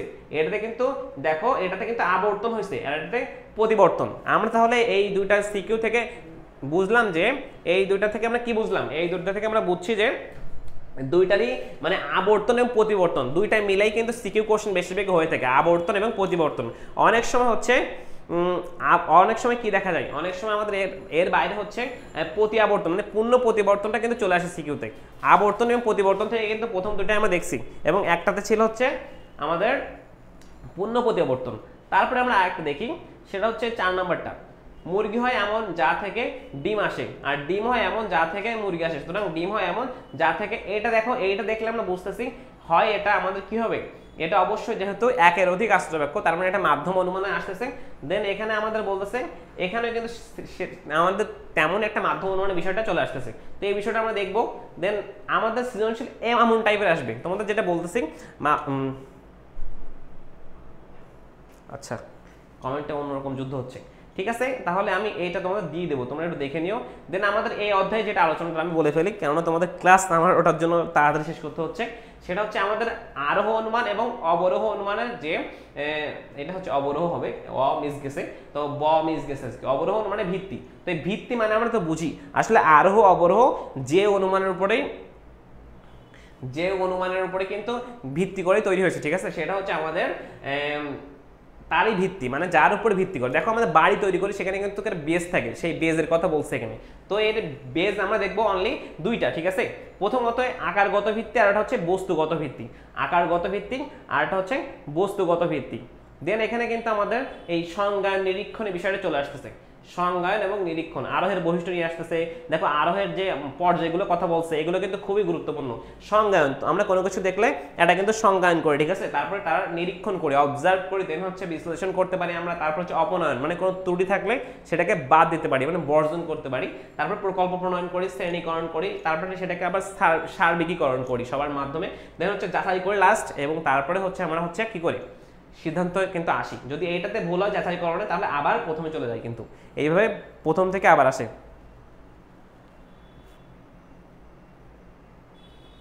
তারপর সংজ্ঞান, ঠিক আছে এগুলা, দেন গেল এটা। তারপরে যাচাইকরণ আমার দুই প্রকার, প্রত্যক্ষ আর পরোক্ষ। দেন এখান থেকে আমাদের পড়তে হবে যে আরোহণ মানে যে প্রকারভেদটা আছে প্রকৃত এবং অপ্রকৃত, এই বিষয়টা খেয়াল করতে হবে, ঠিক আছে, সেটাই করাচ্ছি স্যার। তাহলে এই যে আমাদের প্রকৃত এবং অপ্রকৃত বিষয়টা খেয়াল করতে হবে। প্রকৃত অনুমান কি আছে, প্রকৃত হচ্ছে কি এবং অপ্রকৃত। আচ্ছা, আমাদের একটা জিনিস দেখে দেখো, আমাদের হচ্ছে প্রকৃত বা যথার্থ মানে যেগুলো প্রমাণিত হবে, আর অপ্রকৃত মানে হচ্ছে তথাকথিত। তো প্রকৃত আরোহ মানে হচ্ছে আমাদের তিনটা আছে, বৈজ্ঞানিক, অবৈজ্ঞানিক এবং সাদৃশ্যমান। বৈজ্ঞানিক মানে হচ্ছে মনে রাখবা কার্যকরণ নিয়ম এবং প্রকৃতির নিয়মানুবর্তিতার নীতি, এই দুই নীতি থাকবে, সেটা হচ্ছে আমাদের বৈজ্ঞানিক। আর অবৈজ্ঞানিকে মনে রাখবা কার্যকরণ নিয়ম থাকবে না, প্রকৃতির যে নিয়মানুবর্তিতার নীতি তার মাধ্যমে সিদ্ধান্ত অনুমিত হবে। আর সাদৃশ্যানুমান মানে হচ্ছে তোমার মনে করো কয়েকটা বিষয় মিল আছে বলে বাকি সব বিষয় ধরে নিচ্ছ মিল থাকবে, সেটা হচ্ছে সাদৃশ্যানুমান। তারপর হচ্ছে আমাদের এই যেটা হচ্ছে অপ্রকৃত আরোহ, সেটা হচ্ছে কি পূর্ণাঙ্গ মানে হচ্ছে সবগুলো দৃষ্টান্ত দেখেই তুমি সিদ্ধান্ত নিবা, সেটা হচ্ছে পূর্ণাঙ্গ। আর হচ্ছে যুক্তিসাম্যমূলক, মনে করো যুক্তিসাম্যমূলক মানে হচ্ছে এটা আমাদের পরীক্ষায় নাই, ঘটনা সংযোজন নাই, স্কিপ এটা, ঠিক আছে। তারপর হচ্ছে আমাদের বস্তুগত ভিত্তির কথা বলছে, আর আমি জাস্ট এতটুকু দেখাবো, এরপরে এমসিকিউ সিকিউ দেখে আমাদের শেষ করে ফেলবো, আমরা 8টার আগে শেষ করতে হবে, ঠিক আছে। দেখো এখানে বলছে আকারগত ভিত্তি। আকারগত ভিত্তি বলতে আমরা বুঝতেছি হচ্ছে আমাদের আকারগত ভিত্তিতে কি থাকবে, দুইটা নীতি থাকবে, সেটা হচ্ছে আমাদের যে প্রকৃতির নিয়মানুবর্তিতার নীতি, নীতি আমরা বুঝি, এবং কার্যকারণ নীতি মানে প্রত্যেকটা কাজের পিছনে যে কারণ থাকবে, কারণ ছাড়া কোনো কাজ ঘটবে না, সেটা হচ্ছে কার্যকারণ নীতি। এই দুই নীতির পরেই যেটা করাবে সেটা হচ্ছে মানে হবে, সেটা হচ্ছে আমাদের আকারগত ভিত্তি। এরপরে হচ্ছে বস্তুগত ভিত্তি, হচ্ছে পরীক্ষণ এবং নিরীক্ষণ, দুইটারই কিন্তু পর্যায় স্তর যা আছে সব দেখে নিবা, ঠিক আছে। আচ্ছা, আরোহের কোঠাবাস, মনে করো আরোহের কোঠাবাস বলতে বোঝায় আপাত দৃষ্টিতে অসঙ্গত মতবাদ, মনে করো প্রথম দেখে যা মনে হচ্ছে পরবর্তী তা মনে হচ্ছে না। একটা উদাহরণ যদি দেই অল্প সময়ের মধ্যে, সেটা হচ্ছে মনে করো অনেকের সাথে আমাদের ফ্রেন্ডশিপ হয়, প্রথম দেখায় মানে এ কি খারাপ, মানে ভালো মনে হয় না প্রথম দেখাই, পরে মনে হয় আরে ছেলেটা তো অনেক ভালো বা মেয়েটা অনেক ভালো, এরকম বিষয় আর কি। প্রথম দেখায় যেটা মনে হয় পরবর্তীতে তার সাথে মিশতে মিশতে কিন্তু তার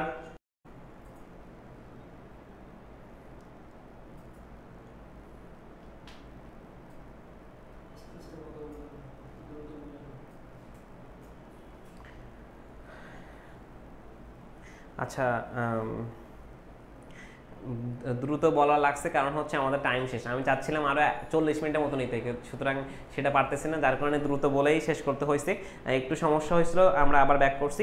দেখো এখানে হচ্ছে আমাদের, আমি তোমাদের জাস্ট আর 2 মিনিট সময় নেব, 2 মিনিট স্যার, ইমন স্যার আর 2 মিনিট, তো 2 মিনিট সময় নিয়ে আমরা শেষ করে দিচ্ছি। দেখো এই 2 মিনিটে আমরা বলে ফেলি যে তোমাদের নোট বা কোন অধ্যায় থেকে কয়টা আসবে, আমি কিন্তু আগেও বলছি, আবার বলে ফেলি, সেটা হচ্ছে 3 অধ্যায় সবচেয়ে বেশি গুরুত্বপূর্ণ। আমি কিন্তু 4টা টপিকের কথা বলছিলাম গত ক্লাসে, তোমরা এখান থেকে কমপক্ষে 2-3টা কোশ্চেন কিন্তু পাবা এই টপিক থেকে, সবচেয়ে গুরুত্বপূর্ণ। এখান থেকে তুমি 1-2টা পাবা, এবং 5 অধ্যায় থেকে 1-2টা, বাট এখান থেকে 2 থেকে 3টা পাবা, আর এখান থেকে 1 বা 2টা পাবা। দেখো তাহলে হচ্ছে সবচেয়ে তুমি ফোকাস করবা এই 3 অধ্যায়টাতে, এবং হচ্ছে এই 6 অধ্যায়টাতে আমি যা পড়ালাম আজকে, আবর্তন, প্রতিবর্তন এবং প্রতিবর্তন, আর এর সাথে সহানুমান, এই টপিক। দেন হচ্ছে তুমি 4 অধ্যায়, এই 4 অধ্যায় হচ্ছে এবং 5 অধ্যায় সবচেয়ে সহজ। দেখো এই 3টা অধ্যায় কিন্তু অনেক সহজ, মানে অ্যান্সার করার মতো পারফেক্ট অধ্যায়, তো এই 3টা একটু ভালোভাবে দেখবা, এবং 6 অধ্যায়, তাহলে কিন্তু হয়ে যাচ্ছে। এবং তোমাদের কিন্তু পিডিএফটা দিয়ে দেবো, এই পিডিএফটা দিয়ে দিলে তোমাদের কি হবে, তোমাদের হচ্ছে তোমরা বুঝতে পারবে আসলে কোন টপিক থেকে কোন সৃজনশীলগুলো আসছে। সুতরাং আমরা আজকের ক্লাসটা এখানে শেষ করছি, না হলে আসলে রিমন স্যার আমাকে ঝামেলা করতেছে, তো আজকের মতো এখানেই শেষ। তোমাদের দোয়া করি পরীক্ষাটা ভালোভাবে দাও, যদি ভালোভাবে পরীক্ষা দিয়ে থাকো অবশ্যই মিষ্টি খাওয়াবে, কেন মিষ্টি খাওয়াবে না, ঠিক আছে। তাহলে আজকের মতো এখানে শেষ, ভালোভাবে পরীক্ষা দিয়ে ভালো একটা রেজাল্ট আনো, এবং আমাদের সেকেন্ড পেপারের ক্লাসে আবার দেখা হবে। তো আজকের মতো এখানেই শেষ, আসসালামু আলাইকুম। হ্যাঁ ভিডিও দেখছেন, আপনি তো করছেন মিয়া।